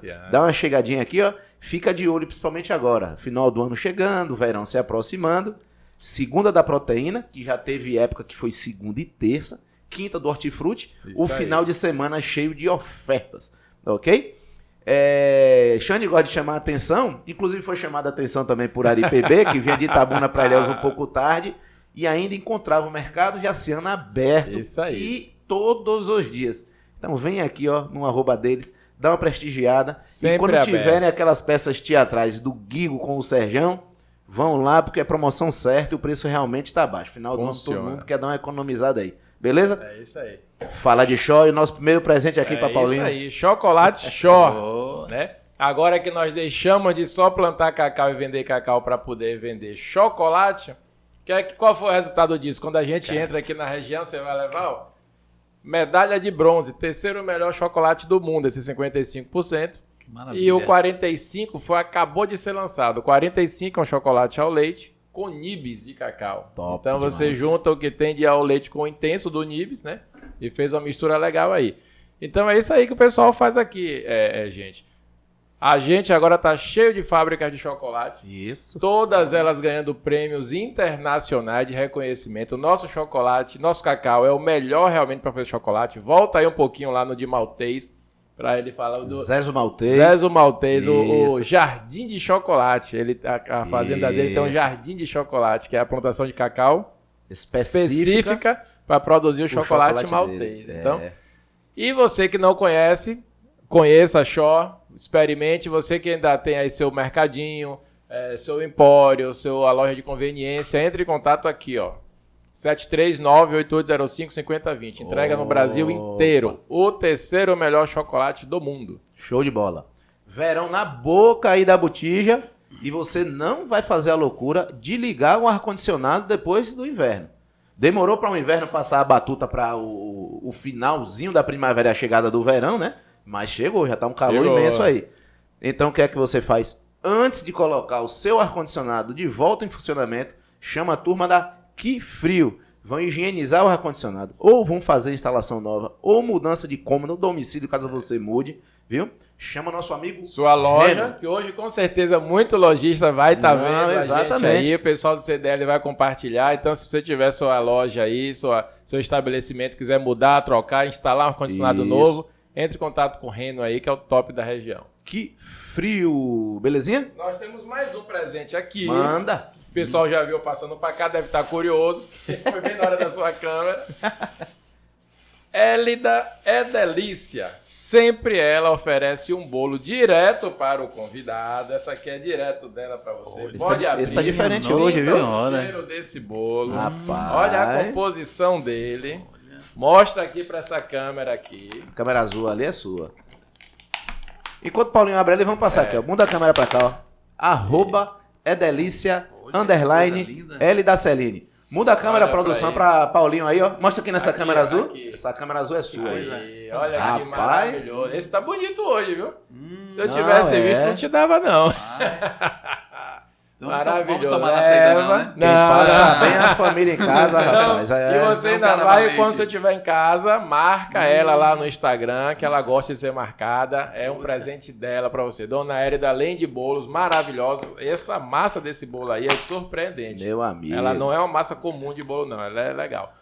Tem também salgados, tá? Entra aqui no @ você vai ficar surpreso com o que ela faz. Tudo maravilhoso. Dona Hélida e seus segredos, meu amigo. Seus segredos culinários. Esses consumíveis aqui de estúdio, esses microfones, se quiser também instrumentos musicais, procura o nosso amigo Uri.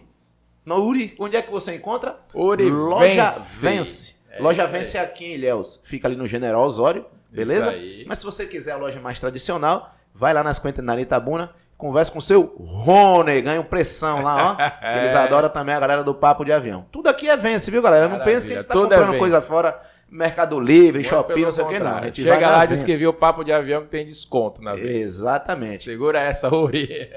Se bateu aquela fome, procura quem? Nosso amigo Rodrigão Barba, do Bistrô Carioca Burgers. São os melhores hambúrgueres Esse é que você top. já comeu na vida. Procura aqui, ó. Fala lá com ele. Qual o seu preferido lá? O meu é o Maracanã. É Tudo o- lá é nome de coisa do Rio de Janeiro. Ele é Maracanã, carioca, né? Corcovado, Lapa. Isso. Né? E o meu é o Maracanã, que é o grandão, maiorzão. assim. Imaginei isso. É. Já por isso Gigante. mesmo. E O assim, meu- pessoal, a gente não faz propaganda aqui de qualquer coisa, não. A gente tá recusando um bocado de coisa aí. Não recusa esse Móvel São Jorge, não. Eu quero anunciar aqui também. Não, também. exatamente, Anuncia. porque a gente só faz propaganda do que a gente conhece. A gente não Isso. vai indicar uma coisa aqui por Claro. coisa nenhuma, porque Bacana. graças a Deus isso aqui é a Exatamente. terapia da gente. né? É, exatamente. Legal, legal. Pode até contar a história de como, né? Um dia a gente conta, vocês vão ficar mais surpresos ainda como é que isso aqui começou. Beleza? Mas Rodrigo Barba a gente conhece, confia, vai lá na Passarela do Isso. Álcool aqui em Ilhéus, se surpreenda com o tipo de hambúrguer que ele faz, os ingredientes, o negócio todo. Não é só um hambúrguer não, é um bistrô realmente. Exatamente. Agora, se você quiser ornamentar a sua festa, hoje eu vou fazer a propaganda, fala lá com nossa amiga Cristina, mamãe da Bia, que tá aqui com a gente, e madrinha do João, né? Cristina é sua madrinha? Puxa sua orelha, é por isso que ela puxa sua orelha, né? Estamos aqui com Bia e o primão dela, que é o João, né? Nossa Cristina- audiência de sempre. Cristina é mamãe da Bia e madrinha, né? É a Dinda do João. Procura aqui então, ó. Festa da hora 1. O que é pedido é feito e é entregue. Isso aí. Quer falar o que é que a festa da hora faz? Festa da Hora 1 faz festas temáticas no tema que você escolher. Então você quer fazer um tema CDL. Você não vai achar CDL, um tema Na CDL, hora. não, o topo do bolo, a lembrancinha, os docinhos lá, o negócio, a forminha de bolo, de doce, O adesivo de vinil. o adesivo, você não, o painel, você não vai achar isso na loja de festa. Seu tema é específico seu, né? CDL, por exemplo, Móveis São Jorge, por exemplo. Então é isso que Festa da Hora faz. Festas personalizadas do jeito que você quiser. E ainda Tá. faz pirulito de vidro sugar free. Exato. Entre aí e olha lá, cristais nos destaques. Você vai ficar surpreso com os pirulitos de vidro. Que eu vou mandar um bocado pra você lá de pirulito de vidro. Coisa boa. E um abração pra Claudinha, mamãe da Maria. Alô, Gil. Forte abraço. Bora voltar aqui? Saúde pra Maria. Com a pergunta que ficou no ar. Passa pra essa câmera central, então, aí agora. Vantagens e desvantagens de ser associado ao CDL e quem não é, por que não é. O que é que você conseguiu mapear nesse seu tempo lá? Bem, para mim, a pessoa que não é associada é porque não conhece a CDL, né? Mas culpa a CDL por isso. E a CDL tem uma certa culpa, porque tem que também vir ao lojista para se mostrar, né? Mas também não é fácil. Eu tive um excelente gerente de negócios. Não sei se vocês devem conhecer, Joaquim Thieres. Ele hoje é da Faculdade de Ilhéus há bastante tempo. Certo. Joaquim foi tão bom gerente de negócios que a TV Santa Cruz queria levar ele, e a faculdade também. E ele foi muito companheiro, muito fiel. Ele falou assim: eu só saio daqui quando o Paulo sair. Saímos juntos. Caramba! Então ele, né? E é um cara que acredita muito no que ele faz, tá? Mas ele tem muita experiência de ir ao lojista, do lojista não recebê-lo, não querer receber, né? E assim, não quero saber da CDL, não quero saber. E ele insistia. mas quando ele conseguia falar, ele convencia. E a pessoa terminava se desculpando. Porque a CDL somos todos nós. Isso. Assim, o que é a CDL? É uma associação de comerciantes. Isso. E você não quer comerciante, não quer ser associado, por quê? Ah, porque eu não gosto de fulano? Bom, então você não está sendo empresário. Às vezes o cara pensa assim, é só mais um boleto no final do mês. Não vai mais um me boleto. representar em nada. Exatamente. Porque eu lembro do o Simbahia, lá atrás, no governo Paulo Souto, criou. Aquilo foi uma iniciativa da Federação Logista. Há muitas iniciativas na questão tributária que não se aparece, feita pelo nosso presidente da federação ou da confederação. Então a CDL tem uma federação e uma confederação. Não é uma entidade solta. Não é só municipal e cada município. Poderia ser, se quisesse. Eu sou atual diretor distrital da CDL, da federação. Eu tenho 5 municípios que eu vou quando vai dar posse. Quais são? Una, Canavieiras, Itacaré, Itacaré, Uruçuca.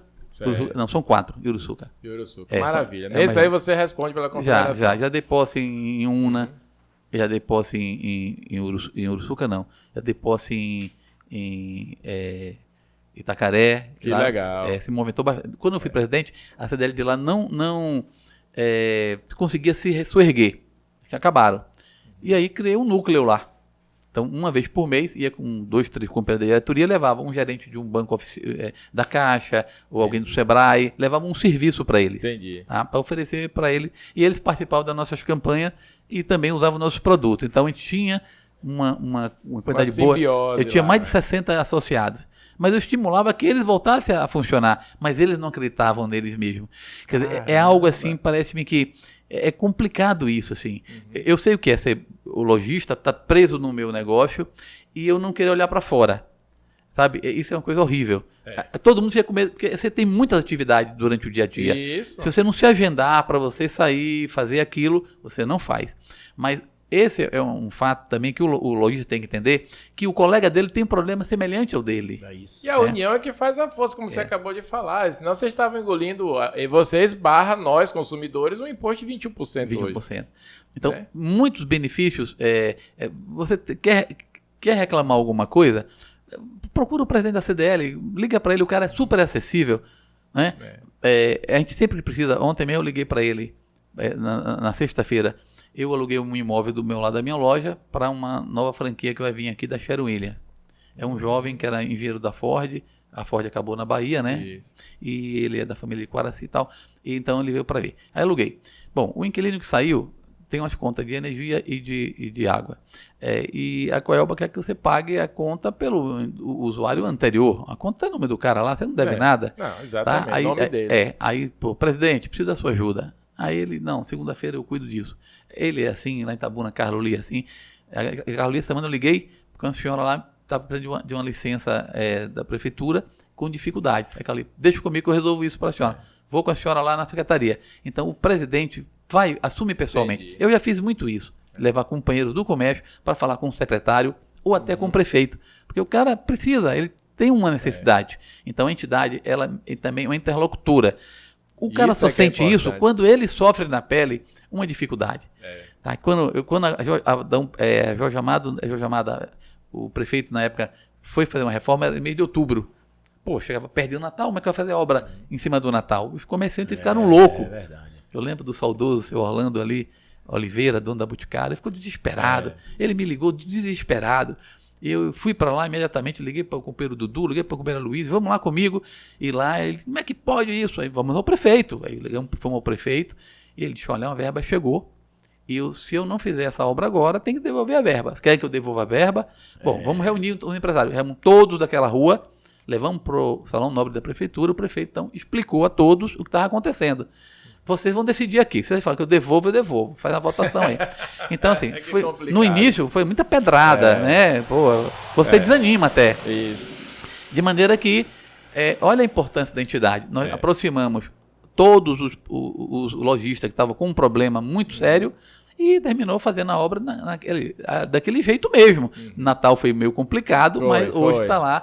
Uma avenida que não tem postes, né, tudo canalizado pelo solo. Foi uma obra. É um dos melhores lugares do centro de hoje. Pois é, então, por isso que eu digo, a entidade tem que estar sempre com bom relacionamento com os poderes. Porque não é só assim, era com a Secretaria da Fazenda, que antes tinha delegacia, hoje acabou, né? Mas tudo internet, tinha fiscal pressionando. Isso é uma verdade. Muita gente me reclamava. Arrombamento de lojas, porra, é uma loucura. Vigilância de câmaras, a gente cotiza. Quer dizer, há muito serviço. Está fora, a gente não imagina. Um detalhe, Né? você se associa à entidade.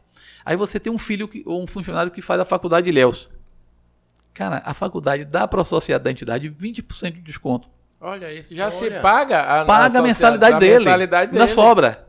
Da sobra. Quer dizer, cara, olha o benefício. E ali tem outras serviços de parceria. Teve uma época de ter assim, mais de 20 parcerias que nós tínhamos com o hospital na época. O Bartolomeu, que era particular, hoje eu não sei se tem, Unimed, acho que hoje tem com Unimed. Tem uma série de parcerias. Se você for lá fazer para sua empresa sozinha, é um preço. Mas se você é afiliado à entidade, outro preço. Isso é muito muito legal. Legal na entidade. Muito legal. Né? Ô, Paulo. Não falei dos cursos, né? Tem muitos cursos que tem os cursos, né? Com parceria com o Sebrae. Não, mas fale. Era isso que eu ia perguntar, o Sebrae. Transmissão de pensamento aqui. Sebrae sempre foi grande parceiro. Como é que é o relacionamento com o Sebrae? A CDE, a Federação Logista, tem dois assentos dentro do Conselho do Sebrae.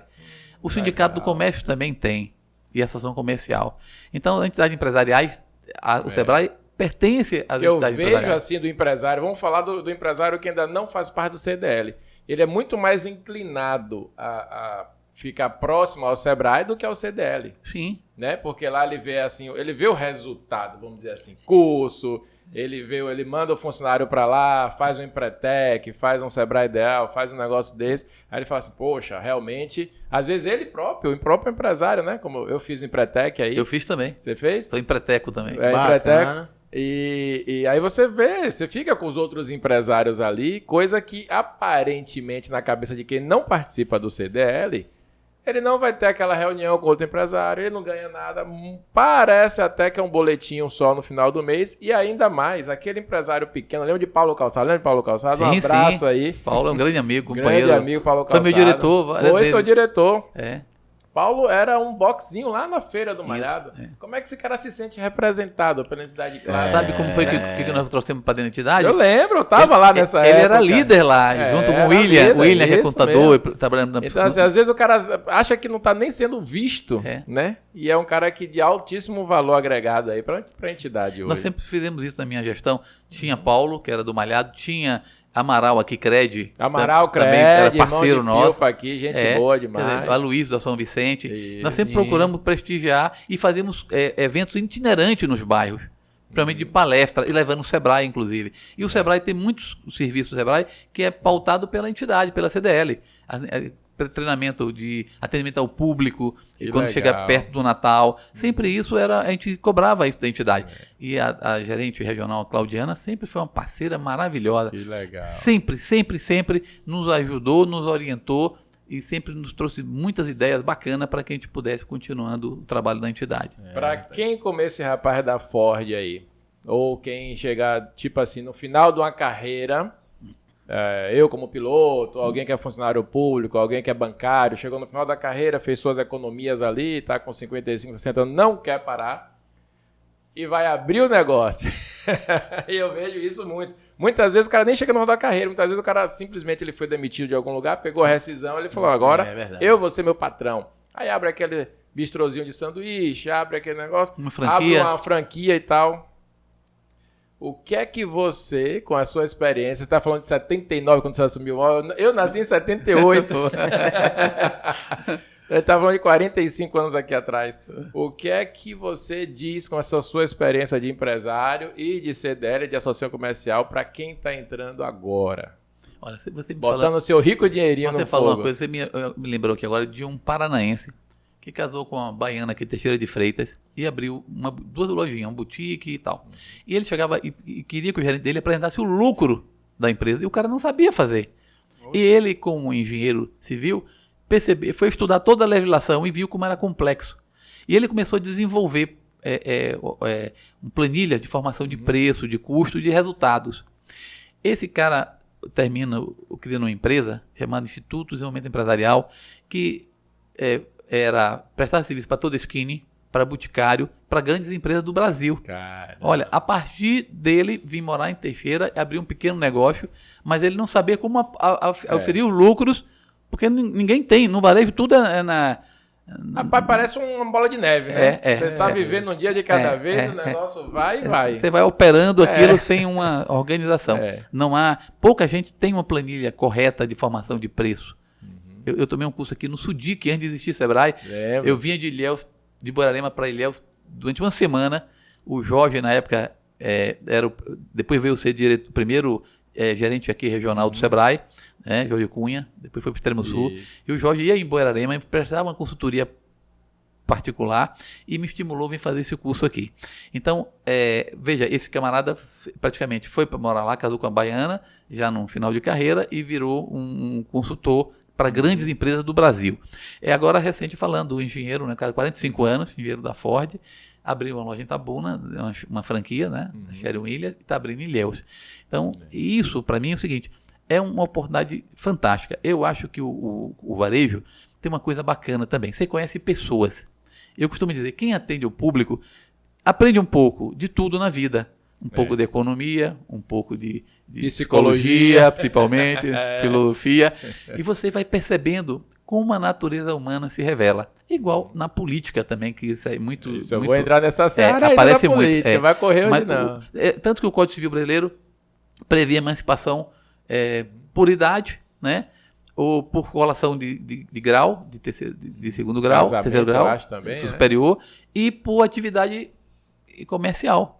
Olha, então, isso aí, eu fui emancipado em cartório, na época a minha emancipação era 18, 21 anos, né? Hoje é 16, 18. Minha mãe me levou no cartório, meu pai, seu Gildo Lopes Pereira, e me fez escritura de emancipação pública, para que eu pudesse ir lá no banco, ter com ela, né? Como se eu tivesse 16 anos hoje, né? Entendi. Exatamente. Aí ganhei a maioridade absoluta ali, por escrituração pública, e aí eu fui no banco pegar um talão de cheque com a minha mãe lá. Rapaz, então, desde cedo. A funcionária fala assim, a Carmen, lá, fala assim, seus irmãos não têm inveja de você, não? Eu sou caçula de 6 irmãos, né? Aí eu falei, mas por que teria? Você, com cheque especial, com 18 anos, né? Isso aqui é instrumento de trabalho, aqui não tem. Isso aqui não é luxo, não. Aqui não pode botar no bolso, não. É verdade. Mas é isso, você fez a pergunta justamente sobre as pessoas virem. Eu acho que quem gosta de servir, de prestar serviço, de pessoas, de gente, e abrir um negócio para... já se aposentou e tal, é muito bacana. Agora, tem que ter muito cuidado com a questão do capital de giro, porque para você, o caixa e o fluxo de caixa e a planilha de resultados são coisas distintas. Totalmente. Sabe? E você percebe que você compra um produto por R$1, vende por 2 ou 3, de acordo com a sua atividade, né? E você acha que está ganhando muito dinheiro pelo markup de um produto. Mas não é aí que define o resultado. Isso, o resultado, na planilha do final do mês, você vai ver que o seu lucro é infinitamente menor do que você imagina. Isso. Tá? Porque existem muitas ciladas, né? Impostos que você paga sobre vendas, você tem que ter muito cuidado. Exemplo, você tem 10% sobre 1.000, você fala 100, 1.100. Aí você bota, eu vou pagar 10%, então 1.000, boto 1.100. Você vai pagar sobre 1.100, você vai pagar 11, não 10. Então o cara tem que ter muito cuidado. Exato. Porque cada 10% que ele dá de desconto na ponta equivale a 20% na compra. Então isso é um pouco complexo. E poucos param para fazer isso. A gente sobrevive no empirismo mesmo, a maior parte é no empirismo, entendeu? E poucos se profissionalizam. Agora, aí você percebe quando se profissionaliza como é cruel a tributação, a formação. Mas eu diria às pessoas, eu por exemplo estou com 62, faço 73 no final do ano, me aposentei com 58, mas eu não me vejo parado. Acho que temos muito combustível para queimar. E dentro desse ponto que você falou aí, com a experiência da Todeskine e agora da Ortobon, né, que você está com a franquia da Ortobon, seria um passo interessante para quem está começando, em vez de botar naquela sua ideia, na verdade, comprar uma ideia parecida de alguém que seria uma franquia. Já apresentou um resultado. Já tem resultado, já tem um nome, já faz parte de uma coisa maior, né? Seria um caminho mais fácil, você diria? Alexandre, eu acho que esse é o melhor caminho. É o melhor caminho. Porque você você aprender fazendo, meu amigo, não é fácil. É porrada de sozinho. tudo que é lado e você termina desestimulando. Não aguento mais isso, né? Então, é muito melhor você pegar uma franquia. Eu quero fazer um segmento que você gosta, você procura, pesquisa sobre ele, né? E entra na franquia. Às vezes o cara vai achar que está ganhando pouco, mas na verdade ele também acha que eu não sou dono de nada, porque há muitas exigências, mas tem que ter. Eu adoro a franquia da Ortobon, ela confere o estoque dela, é consignação, mensalmente. Consignado, Consignado. Que maravilha. É. Só isso aí, você que já comprou muito colchão na vida. Minha Nossa Senhora. Você administrar estoque é a coisa mais difícil que pode ter numa empresa. Você pode ter o melhor software do mundo, mas o cliente compra uma mercadoria, confecções, aí troca a mesma camisa pelo tamanho diferente, para você fazer o estorno, para lançar, para não sei o quê. Aí o cliente está com pressa, aí você faz depois. E não faz. E depois nada. não faz. No final do ano, você vai fechar o inventário, está faltando e sobrando outra. E o Estado vai lhe auditar. O que faltou, ele disse que você vendeu sem nota. E o que sobrou, você comprou sem nota. E você não tem... não tem... Você é sempre o vilão. Não tem. O certo não existe. Não existe. O certo é o que o Estado define para você. Então você não tem saída. Então entra numa franquia, que é muito melhor, já tem toda a formatação, tem treinamentos constantes, tem marketing, você paga, claro, vai pagar alguém. Então eu acho fantástico. Eu sinto que assim, a margem é pequena, tem uma certa concorrência, mas eu gosto e Entendi. me acostumei com isso. Muitos companheiros reclamam muito, se não acham um dono do negócio, não sou dono de nada, tem que se impor também com sua franquia. Faz tudo direitinho, você se impõe com ela. Você E falha... E outra coisa, se você chegou no ponto que acha que não é o dono do negócio, aí chegou no ponto de você fazer o seu negócio agora. Pronto, o seu. Já está dominando, Já está né? dominando, já entende como é que compra, que vende, que faz, acontece. Faça o seu. Mostre que você é bom também. Exatamente. E tem muita gente boa. Tem Muita gente boa que tira uns coelhos da cartola aí que não é brincadeira. Tem. Agora é muito melhor aprender já certo Lógico, do que ter aprende. que adivinhar. Exato. Porque você vai fazer uma contabilidade, olha como é o cruel a questão brasileira. Você procura um escritório de contabilidade que tem 100 mil empresas para tomar conta. Então, cara... O cara não vai olhar só com carinho. Dia 7 tem que recolher fundo de garantia. Dia 20 tem que pagar o imposto federal. Né? Você tem um calendário, aí erra no cálculo, gera uma diferença, problema. Olha, administrar assim, adrenalina o tempo todo. Você tem o tempo todo. A gente é surpreendido. Você acha que está tudo vai tirar certinho, uma certidão. aí aparece um protesto, notificação. Que diabo é isso? O cara errou lá na contabilidade. Então, é um pouco estressante. Tem que gostar. Né? E você vai na Receita, aqui... na Cefaz nem ele recebe mais. Né? A Receita ainda lhe recebe com a hora marcada ali, Isso. tira uma senha, o pessoal fica te olhando assim, parece que a gente sempre é vilão. É vilão. Né? É vilão. A gente aqui no Aeroclube que nem lucro tem, coitado. A gente às vezes precisa de uma certidão negativa de qualquer coisa, que a gente não tem funcionário, não tem nada. E chega lá, o pessoal fica, mas não sei o quê, sabe? A gente sente esse tratamento do governo para com a gente, que é sem fim lucrativo, uma escola que presta serviço. Você imagina um camarada que é o capitalista burocrata opressor, né? Então, isso emperra completamente. Mas imagina o potencial que o Brasil tem. Se você desamarra essas amarras aí, destrava ela, o Brasil avança. E aí eu vou pegar um link final aqui, porque eu já estou amolando você muito hoje. Você tem que... Não, a doutora Catiana pega a gente. O pessoal na gravação, o pessoal aí que tá assistindo na quarta às 20, soubesse que dia, que horas a gente tá aqui. Não sabe não. O que é que foi essa vontade de servir, de fazer uma coisa a mais, de cuidar? Porque eu sempre te vi assim muito mais servindo do que sendo servido. A imagem que eu tenho de você, não preciso puxar seu saco, sabe disso.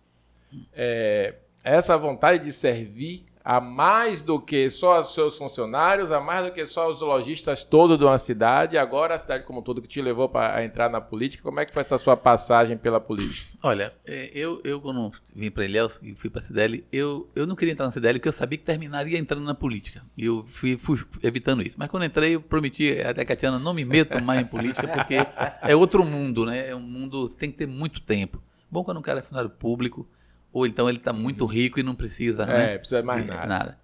Mas assim, você começa a se mexer. Todo cidadão que anda na cidade fala, poxa, por que a praça está suja? Por que eu tenho um buraco aqui? Por que a entrada da cidade é assim? Né? Por que não funciona? Queixa não falta. Então todo mundo reclama e tal. Ele pô, a cidade suja, precisa ser mais limpa. Por que isso? Aí você termina se envolvendo, né? Eu tomei um bocado de esporro de uns primos meus que dizem assim, rapaz, olha pra sua vida, fica olhando agora pro negócio dos outros, né? Mas você né? E assim, eu não imaginei. Nessa 2016, naquele pleito lá, por volta de 2014, o presidente do PSDB da Bahia soube que eu tinha feito parte do PSDB estadual alguns anos atrás, na época que o Jorge Ágio é nosso parente, ele me procurou em Buerarema para me filiar ao PSDB, e eu fui em função disso, apoiamos para deputado federal constituinte, ele foi, né? Depois foi para a CGU, né? Bom, ele aí o pessoal disse, olha, o Paulo está lá na CDL de Ilhéus, ele queria alguém para tocar o PSDB de Ilhéus, estava aí parado, não estava, na última eleição tinha sido 500 votos para vereador, não estava ativo aqui. Certo. E aí me procurou, né? Eu estava apresentando a campanha Liquida Bahia, é uma campanha do Estado que a gente faz todos os anos, eu gostava de fazer, e lá no hotel Ilhéus para Hotel. E quando o deputado federal, presidente do partido, me procura, e disse assim, eu sei que você está muito ocupado, mas você vai a Salvador? Eu digo, vou, minha filha estuda lá. Ele me deu o cartão, disse, eu quero falar com você. Eu não conhecia ele pessoalmente, ele conhecia alguns amigos meus que deve ter dito para ele isso. E daí eu fui, e ele então disse para mim, Paulo, eu sei que você faz um trabalho na CDL, o pessoal fala muito do seu trabalho, e eu queria que você tocasse o partido lá e fosse candidato a prefeito. Eu falei, mas que condição eu tenho para ser candidato a prefeito? Ele falou, não precisa de muita coisa, basta olhar no olho do eleitor, falar a verdade e gastar sola de sapato. Falou, se as exigências são essas, tá pronto, Tá abraço. Eu não vou precisar fazer aquela coisa tradicional, uma exigência de gastar dinheiro e tal. Não vou. Maravilha, aí comecei uma pré-campanha. Filiei pessoas aqui da cidade que tinham uma certa influência, como o presidente da OAB da época, a Associação Comercial, do Comércio, procurei lideranças política, pela experiência que tinha, algumas lideranças mais populares, um vereador de um bairro aqui bem populoso, outra liderança Começou também. A fazer política. Aí fomos para uma pré-campanha. Começamos a andar na zona rural, facilmente na Pontal Buerarema. Meu pai tinha muitos compadres, amigos ali, conheci muita gente. Encontrei a turma de Buerarema também fazendo campanha, o prefeito de lá, o Orlando, o Guima, que era e ali eu me senti abraçado, falei, cara, parece-me que vai dar certo. E aí comecei a andar, né? E aí reunindo um grupo bacana e tal. Chegou a fazer pesquisa nessa época para ver como é que estava a sua colocação? Foi feito. Nós reunimos 14 partidos de oposições de Ilhéus e justamente foi aí quando me liga o deputado e diz assim, Paulo, eu percebi que você não deslanchou na pré-campanha. Falou, deputado, mas não existia essa exigência. E pelo que me consta, o senhor diz que não gosta de fazer pesquisa. Mas já que o senhor me ligou, eu estou aqui com a pesquisa do Gaspareto, feita por 14 partidos, e para lhe dizer, 85% do eleitor de Ilhéus não sabem quem votar. Caramba. 85% do eleitor de Ilhéus. Tava... Dos 15% que sabem quem votar, então, 100 mil eleitores, 15 mil eleitores, né? Desses 15% que sabiam quem votar, desses 15 mil eleitores, não chegava nem a 10%, quase 10%, vamos arredondar para 10%. Era o prefeito atual, Mário, e o Cosme Araújo. E aí eu falei, pelo visto, o eleitor de Ilhéus, porque 10% de 15 mil votos é 1.500 votos, não elege um vereador, igual era vereador, né? Falei assim, poxa, está aberto, o eleitor quer um nome novo. O problema é como se apresentar como um nome novo, uma alternativa nova. Se a gente conseguir, né, mas a gente sabe que feio a gente não vai fazer, não. A gente já sente isso andando, conversando com as pessoas. Esse futebol todo que tem na praia, madrugada, é uma coisa que me impressionou. É um detalhe que me chamou a atenção. Eu ia com essas duas lideranças e antes de começar o Baba, tudo muito bem organizado. Veja como eles se organizam. De camisa, regras, juiz, tudo direitinho. Contribuições. E aí, antes de começar, eu bati um papo com eles. E fui fazendo isso ao longo da zona norte, sul, centro. E eu fiquei impressionado. Encontrava na rua as pessoas e diziam, Paulo Pavel gostou da conversa lá. E eu falei, tá dando certo. Olhar no olho do eleitor, falar a verdade, tá legal. Gastar só de sapato. E percebia que a prefeitura não faz parceria com esse pessoal. Porque para limpar as praias, podia ser uma parceria. nós conseguimos, através da Secretaria de Esporte, o material para vocês aqui, camisas, bola e tal, e vocês nos ajudam a manter a limpeza.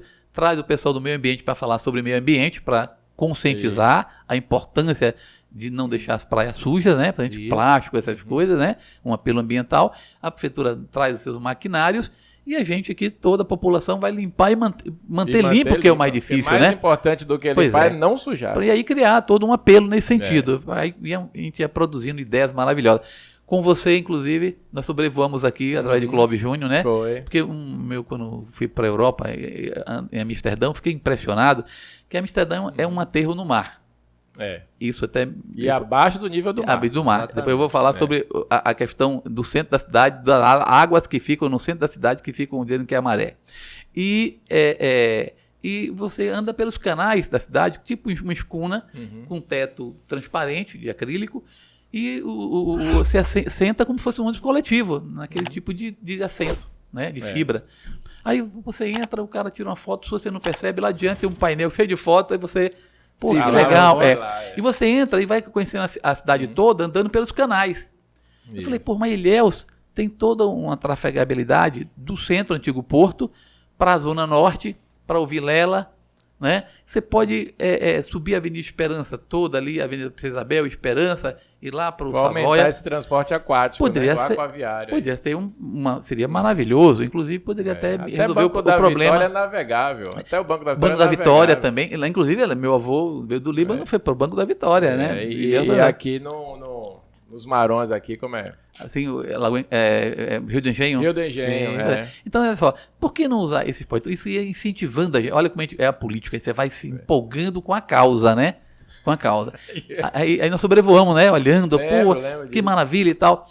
Aí, até a Princesa Isabel e a Esperança podia diminuir um fluxo só, porque você teria um transporte subindo. Sim, né? Ou então só podia fazer uma circular, rodando rodoviária centro, e subia através, né, dessa outras embarcações. Então a gente foi estimulando. Aí voltando, a questão do centro do alagamento. Ilhéus alaga tudo porque a maré quando chove, não é nada disso. Eu não sou engenheiro, mas sei que não é nada disso. Se Amsterdã foi feita no mar, Veneza é abaixo do nível do mar, por que não tem tecnologia para fazer essas águas fluírem? E quando qualquer chuvinha alaga o centro todo, a Avenida Itabuna toda, Canavial. O que está aí é subdimensionamento das manilhas pequenas, entupidas, sem tecnologia. Hoje já tem cidade inteligente, tecnologia para medir os bueiros entupidos e tudo mais. Enfim, nós estamos num atraso terrível nesse aspecto e isso deixa a gente muito triste, né? Muito triste. E quanto à candidatura em si, naquele momento... Eu vi que seu nome começou a crescer. A gente disse, poxa, a gente poderia... Aí o prefeito atual, Mário, nos convida para ser vice dele. Aí eu liguei pro deputado e disse, olha, ele queria que eu fosse ser vice do candidato do prefeito. Eu não poderia ser. Era amigo pessoal do candidato do prefeito. Não podia ser porque nós na CDL... brigamos muito pela questão dos alvarás de licença e funcionamento do comércio e o IPTU, que o prefeito aumentou assustadoramente. Chegou para a gente os números do secretário da época, de Fazenda, de que Ilhéus só tinha 25 mil imóveis cadastrados. Itabuna tinha anunciado 117 mil imóveis cadastrados. Então você estimula, então Ilhéus deve ter mais de 120 mil, tem 100 quilômetros de litoral praticamente, né? E aí a gente percebeu, cara, então por que não faz isso? Aí, bom, tem dois caminhos. Um já é o referenciamento, que o prefeito na época gastaria uns 2 milhões, e o outro seria um cruzamento de dados com o banco de dados da empresa de água e de energia, que o prefeito de Salvador tinha feito. Que é o mais fácil. Exatamente. Não fizeram. E aí, o que aconteceu? O prefeito resolveu aumentar em 5 vezes o valor do IPTU e em 10 vezes o valor dos alvarás de licença e funcionamento do comércio. Aliás, não é só licença, para todo o serviço público, até para um enterro de alguém, todo o serviço do poder público foi aumentado absurdamente, né? E aí nós tentamos, com um diálogo com a prefeitura, conseguir rever isso, né? Aí nós descobrimos que isso ia para a Câmara, logo procuramos a OAB, procuramos o Cresce, o pessoal todo que eram... Mobilizar a turma toda, né? Para ver o que podia ser feito, porque não podia aumentar dessa maneira. A gente já passando dificuldade no comércio, pagar um alvará assim. Por exemplo, eu pago na Cinquentenário um alvará, hoje está em R$300. Ilhéus naquela época era 300. Entendi. Foi para R$ 2.800. Doido. Então, tanto faz ter uma lojinha de colchões aqui no centro, como ter ali no Banco da Vitória. Porque você cobra pela atividade. Tem uma lojinha em Guatu ali no Salobrinho. Ele vai pagar o mesmo alvará que paga aqui. Tá entendendo? Então, é injusto, não é justo. Não é justo. E é um serviço, e toda taxa requer uma contrapartida. Tu paga taxa de energia, tem energia. Isso. Taxa de água, tem água. E taxa de alvará de licença e funcionamento. É uma fiscalização do município. Para a nossa atividade que é de baixo risco, não mexe com alimentos, não nada explosivo, você apenas tem que mandar um fiscal lá olhar se tem algum, não precisa nem ser um engenheiro, né? Exatamente. Então o cara que vai com checklist lá, tem extintor, tem banheiro, tem não sei o que, tá ok, pois tchau. Pronto. Isso aí. Aí você cobra R$300, tá de bom tamanho, né? Tá de bom tamanho. Pô, mas você pagar um absurdo desse e não tem nenhum serviço prestado, então ele passa a ser inconstitucional. Mas só que essa é uma briga que sai muito cara. Nós chegamos a mobilizar um monte de pessoas, coletamos recursos. Foi quando eu procurei o doutor Luiz Carlos Nascimento, tributarista, e fizemos um acordo, protocolei, me afastei da CDL, ele não entrou logo porque ele tinha umas questões no escritório dele, atrasou um pouquinho. Quando foi o tempo que eu me afastei da entidade, o novo presidente tinha que dar nova procuração e tal, não deu continuidade. E eu venho sempre cobrando ao longo do tempo, né? Venho cobrando porque não foram, porque não prosperou, porque não judicializou, tá entendendo? E fiquei muito triste por isso, porque foi um trabalho enorme para reunir toda a documentação, conseguir uns 50 companheiros para contribuir, para fazer, tá? E a coisa não prosperou. Então, naquele momento, como é que eu poderia... Fizemos um manifesto, fomos para a rua, protestamos, porque não houve mais diálogo, né? Fomos até assim, perseguidos, diria, porque cada liderança que nos acompanhava foi chamada individualmente pelo gestor da época para dizer o Paulo está aí porque ele tem interesse político. Era esse o argumento dele, né? Não tinha nada a ver uma coisa com a outra, né? A gente estava indo porque não tinha diálogo, porque não tinha conversa. Qual é que faltava? Espernear, né? Uma reclamar. Perder uma toda. Aí temos registro disso da época. Como é que você ia sair vice? Que não era uma atividade da CDL, devia ser do sindicato, né? Não da CDL, mas a CDL termina absorvendo um monte de atribuições. E eu sei que naquele momento eu dizia ao deputado, eu não posso ser vice-candidato do atual. Primeiro tem que para ser candidato até o final. Não tem problema de ser vice. Se tiver uma causa. Porque, primeiro ele não vai ganhar, já sabia que ele não vai ganhar. O governo está desgastado. Mas eu posso ir para perder, contanto que tem uma causa. Mas qual é a causa? Eu vou dar um atestado de imbecilidade de que eu vou ser vice do cara que nos massacrou? Não faz sentido. Aí você sai como vendido na história. Mas o Mário, que tem chance, nos convidou. Se você não quer que eu seja candidato, que seja vice, já temos um grupo bem mobilizado, eu não posso deixar essa turma na mão. Então, do Mário a gente aceita. Aí não, do Mário não pode, que o Mário é ligado ao governador. Disse, olha, mas o prefeito atual do conselho, inclusive o vice-governador, ele é do partido do vice-governador. Bom, enfim, eu percebi que não fazia sentido o que ele queria. Ele já tinha uma interlocução com o atual prefeito que resolveu mudar de opinião. E aí tivemos um encontro lá em Itabuna, Grapiúna, estava toda a comitiva aí da estadual, e nós fomos lá, e ele perguntou o que eu tinha contra o candidato. Eu disse que era meu amigo pessoal e que ele estava misturando as coisas, política, amizade e negócio, e que não estava honrando a palavra. Se ele não viesse para a minha convenção, no dia seguinte, que ele me expulsasse naquele momento ali do partido. Ele perguntou, você aceita isso? E eu disse, eu tenho outra alternativa? Porque eu já conheço esse filme. De você ficar refém do cara, fazer o que ele quer e ser desmoralizado publicamente. Porque se eu fosse ser vice do cara, ia dizer o quê? Você é vice do candidato que você brigou? Exatamente. Foi que teve, ele foi comprou.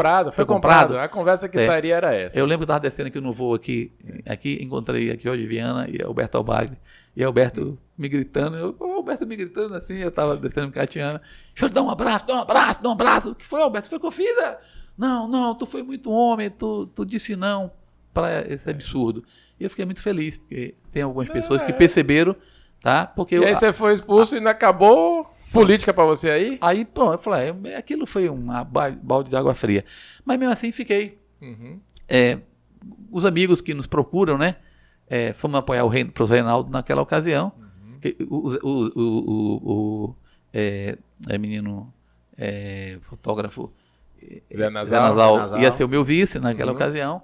E depois, quando foi feita aquela mobilização, terminou que eu falei que Nasal se me ouvisse, aí o Mário, pô, então vou chamar o Nasal, porque eu já estava ficando praticamente fora do páreo, eu ia com o Reinaldo, e tive que apoiar moralmente o Reinaldo, porque estava eu, o Reinaldo e o Nasal juntos, do grupo de 14 que sobrou ali. Mas depois, Marcelo Bandeira me chama por cidadania, e eu fui...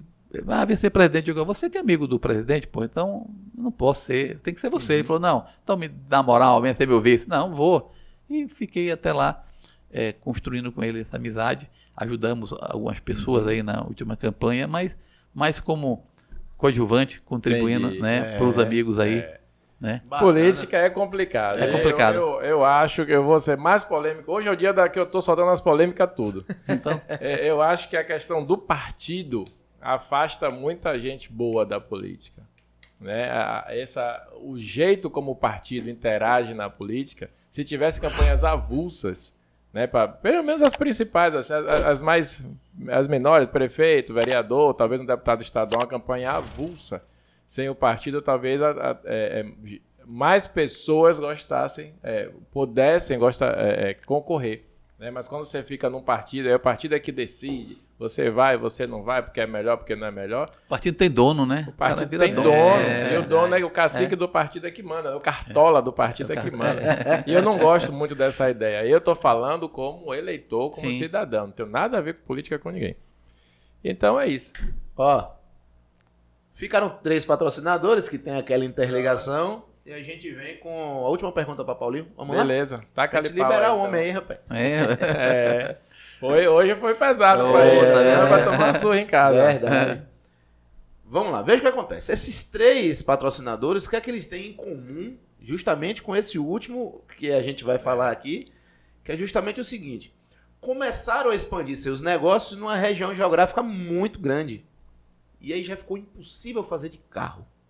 É isso aí. Imagine você ter aqui uma loja em Barreiras, outra loja no norte de Minas, outra loja em Pernambuco, Juazeiro. E agora? Como é que você administra isso tudo à distância? Então, aconteceu com o nosso amigo Sandro Zé do Caixão, Urnas Funerárias, Monte Sinai. Isso aí. Ele passou de um Fusquinha, começou a vender e a coisa foi expandindo. Hoje ele está com o Nordeste inteiro, vendendo urnas para o Nordeste inteiro. Então, dá uma olhadinha aqui no trabalho dele, muito legal. E é um trabalho de extremo respeito, né? Porque numa hora que você vai ser cliente dele, é uma hora complicada. Né? Não é nem da vida da pessoa, já é do pós-vida da pessoa. Exatamente. Então, acho que a prefeitura, as funerárias e a própria família merece dar uma atenção especial, uma última homenagem legal. Então, olha o trabalho desse camarada aqui, Sandro. Urnas Monte Sinai. Tá? E ele expandiu tanto, assim como o doutor Joviniano. Doutor Joviniano, para você que é da aviação, ele faz o certificado médico aeronáutico, que é o ASO da aviação. É o exame de saúde. Todo ano, todo mundo que trabalha com aviação tem que renovar esse exame de saúde. Do cabelo ao pé, é tudo examinado. Ele é inspecionado. Lembrando que o doutor Joviniano também é neurocirurgião e tá aí o grande segredo dele, né? Também tem clínicas de imagem. Como é que faz neurocirurgia na Bahia ou no Nordeste inteiro? Como é que tem clínicas de imagem? Como é que toma conta disso aí? É aí que entra nosso amigo Bruno Montaé, das aeronaves Montaé. Que foi o que eles tiveram que ter? Tiveram que ter uma aeronave para visitar as suas empresas e também gerir os seus negócios. Então vem aqui, @Bruno_Montaé. Conheça a aeronave Mike Charlie 01 e você que tem esse carro caríssimo, que tá pegando ainda estrada, pulando quebra-mola, sendo tomando multa, atrás de caminhão, risco, chuva, estrada perigosa, mão simples, de noite. 8 horas a mais dirigindo o carro, na diferença de pilotar o seu avião. É isso daqui aí. Você para vai ganhar Salvador, por exemplo. 8 vezes mais tempo. E qual é o grande luxo que todo mundo fala? Você vai dormir mais em casa com a família. Então vem aqui de novo, que esse cara tem a solução. Você pode ser, inclusive, ser o piloto da sua própria aeronave. Vem conversar com a gente aqui no Aeroclube de Ilhéus. Beleza, Xandinho? É isso aí. Rapaz, beleza. que ficou bacana essa propaganda hoje. Ficou levinha, ficou... Bruno, bota mais aí, viu? Isso. E essa aeronave é feita em Feira de Santana, viu? Isso, Feira de legal. Santana, aqui na Bahia, fabrica aeronave de ponta de linha, coisa top. Show. E a maior parte dos clientes dele é nos Estados Unidos. Você vê que os Estados Unidos reconhece a qualidade do avião e compra da gente aqui. Né? Você vê que não é qualquer... fazem Feira de Santana é porcaria, como não sei o quê, porque a gente tem esse estigma do vira-lata, né? Nós temos a Embraer, né? Que tem a Embraer, lá em São José dos Campos, e Bruno Montaé, não é Bruno Embraer, não é Bruno Montaé. Bruno Montaé. Aqui em Feira de Santana. Você vai se surpreender com se quiser conhecer mais, tem o podcast do Bruno. Se eu não me engano, é o podcast número 12. É por aí. Volta aí, ó, Bruno Montaé, que você vai conhecer a história toda, vai ver os aviões dele. Na época a gente comia churrasquinho, tomava cerveja. Época boa. Vamos lá. Paulinho, nossa última pergunta, sempre qual é? Qual convidado de qualquer área que você gostaria de ver aí, ó, nesse lugar, sendo sabatinado por nós aqui? De qualquer área. Pode Conversando com a gente, trazendo informação de utilidade pública, esclarecendo algum ponto de alguma coisa, como você fez com o CDL hoje. Exatamente. Rapaz, tem muitos bons nomes, né? Mas tem um nome que me veio à cabeça assim logo, que eu tenho uma referência muito positiva, do professor Raimundo Camelo Mororó. Opa, maravilha. Mororó, ele foi nosso professor no curso técnico de alimentos da EMARC, dentro do CEPEC. Nós tínhamos 16 anos quando entramos lá. Caramba. E ali foi a escola da nossa vida, né? Tempo integral. Caramba. E foi ele que ao longo dos últimos 30 anos, desde quando ele, na CEPLAC, desenvolveu a tecnologia para produzir o chocolate. Caramba. Esse que a gente então foi pioneiro. Ele pegando ali dentro da CEPLAC, foi montando ali, tipo o professor Pardal mesmo, né? Suas experiências. Porque assim, uma prensa para uma grande empresa dessas aqui, montada em Ilhéus, multinacional, deve custar alguns milhões. Isso, e o cara, acho que com menos de 2 milhões de reais, ele monta uma indústria para produzir o chocolate de qualidade, né? Então ele foi o pioneiro nisso. Então, legal. Ele tem ido sempre ao Festival de Chocolate em Paris, ele... É o grande curso, foi o primeiro consultor, acho que de todos esses que iniciaram aqui, tá? Ele é uma pessoa que não aparece muito porque ele é dele mesmo, né? Entendi. Um dia eu encontrei ele no Rio do Braço, num evento que teve lá na estação, quando inauguraram aquela estação no Rio do Braço. Ele falou assim: Paulo, eu vim do Rio Grande do Norte como técnico em laticínios. Eu fui pedagogo sem estudar pedagogia. Depois que ele fez ciência, né? Ele fez ciência. Então, olha que informação. Ele foi pra gente mais do que um professor, um pai. Caramba. Porque é aquela linha dura, né, com a gente lá, né? Eu, Orlando, Luiz Anselmo, né, fomos aluno dele, né? Que legal. E aprendemos muito. Então, tenho muita gratidão pelo professor, que foi realmente um grande educador, e pelo legado dele, que para mim é essa tecnologia toda do chocolate, que ele vindo aqui vai poder falar como é que ele começou. E hoje, ele, eu acho que é sócio da Mendoá, que é uma grande também empresa, né? Legal. Já vende para o Brasil inteiro também. Eu, quando vou na feira de chocolate, vou logo visitar ele, porque eu tenho assim, uma lembrança afetiva muito forte. Do ícone. Que legal. Mendoá está indo bem longe. Mendoá estava numa sala, dessas salas de espera em aeroporto, e em São Paulo e tinha Mendoá lá. Olha, né? quando legal você vou se para feira, ver. vou feira de móveis, professor, eu preciso levar, ele me trouxe para mim e tal. Depois eu levei para São Paulo, lá para Indaiatuba, tem um fabricante que faz exposição lá em Votuporanga. Cara, ele ficaram apaixonado pelos produtos que eu levei. Eu só levei 2, 3 produtos. Ele tem um leque, né? Eu vou dizer uma coisa para vocês que ainda não provaram chocolate de origem, que agora o pontapé de sal, o professor Mororó, é o seguinte: tudo que vocês já comeram até hoje, achando que é chocolate, vocês comeram doce de cacau. Chocolate mesmo. Com esse pedigree, com esse terroir. Procura aqui, os que a gente tem aqui, ó. Xó, maltês, mendoá, cacau do céu e tantos. Sagarana. Alexandre, tem uma turma enorme aqui na nossa região. Eu fiz um chocolate na CEPLAC. Lá tem onde nós estudamos, tem uma lá chamada Planta Piloto, tem uma fábrica lá, né? Experimental da CEPLAC. Foi o primeiro projeto. E eu levei e fiz um chocolate lá. Ele vem naquele formato tipo alpino, aquele alpino. Sim. Né? Aí eu levo o cacau que eu quero da fazenda, e ele faz lá a formação que a gente quer. E quando eu gosto na loja, distribuir pelos parentes e tal, e guardei lá pra loja. Quando chega um cliente de fora, o pessoal vem trabalhar na Babim, pessoal do Rio. Aí eu chego, olha, aqui é um chocolate feito com cacau da minha fazenda, feito aqui na CEPLAC, um órgão. Coisa cara, maravilhosa. é impressionante. Eu falei, você não tem mais disso aí, não? Você não vende isso, não? Não, aqui não é pra vender. Não, e isso dá um orgulho pra gente. É uma coisa nossa, né? É uma coisa nossa. Isso é muito maior do que você vender e ganhar dinheiro com isso. Sim. O orgulho que eu senti quando eu vi Mendoá lá na sala da Mex em Guarulhos. Falei, caramba, onde é que os caras já estão chegando? Meu amigo. Né? E eu espero encontrar isso pelo mundo. Sim. Né? Exatamente. Então, como é que a gente termina aqui? Vai decolar o Voe Pés aí, né? A gente termina antes que ele faça aquele barulhão que a gente adora. É uma salva de palmas para nós mesmos. Obrigado por ter vindo. Valeu.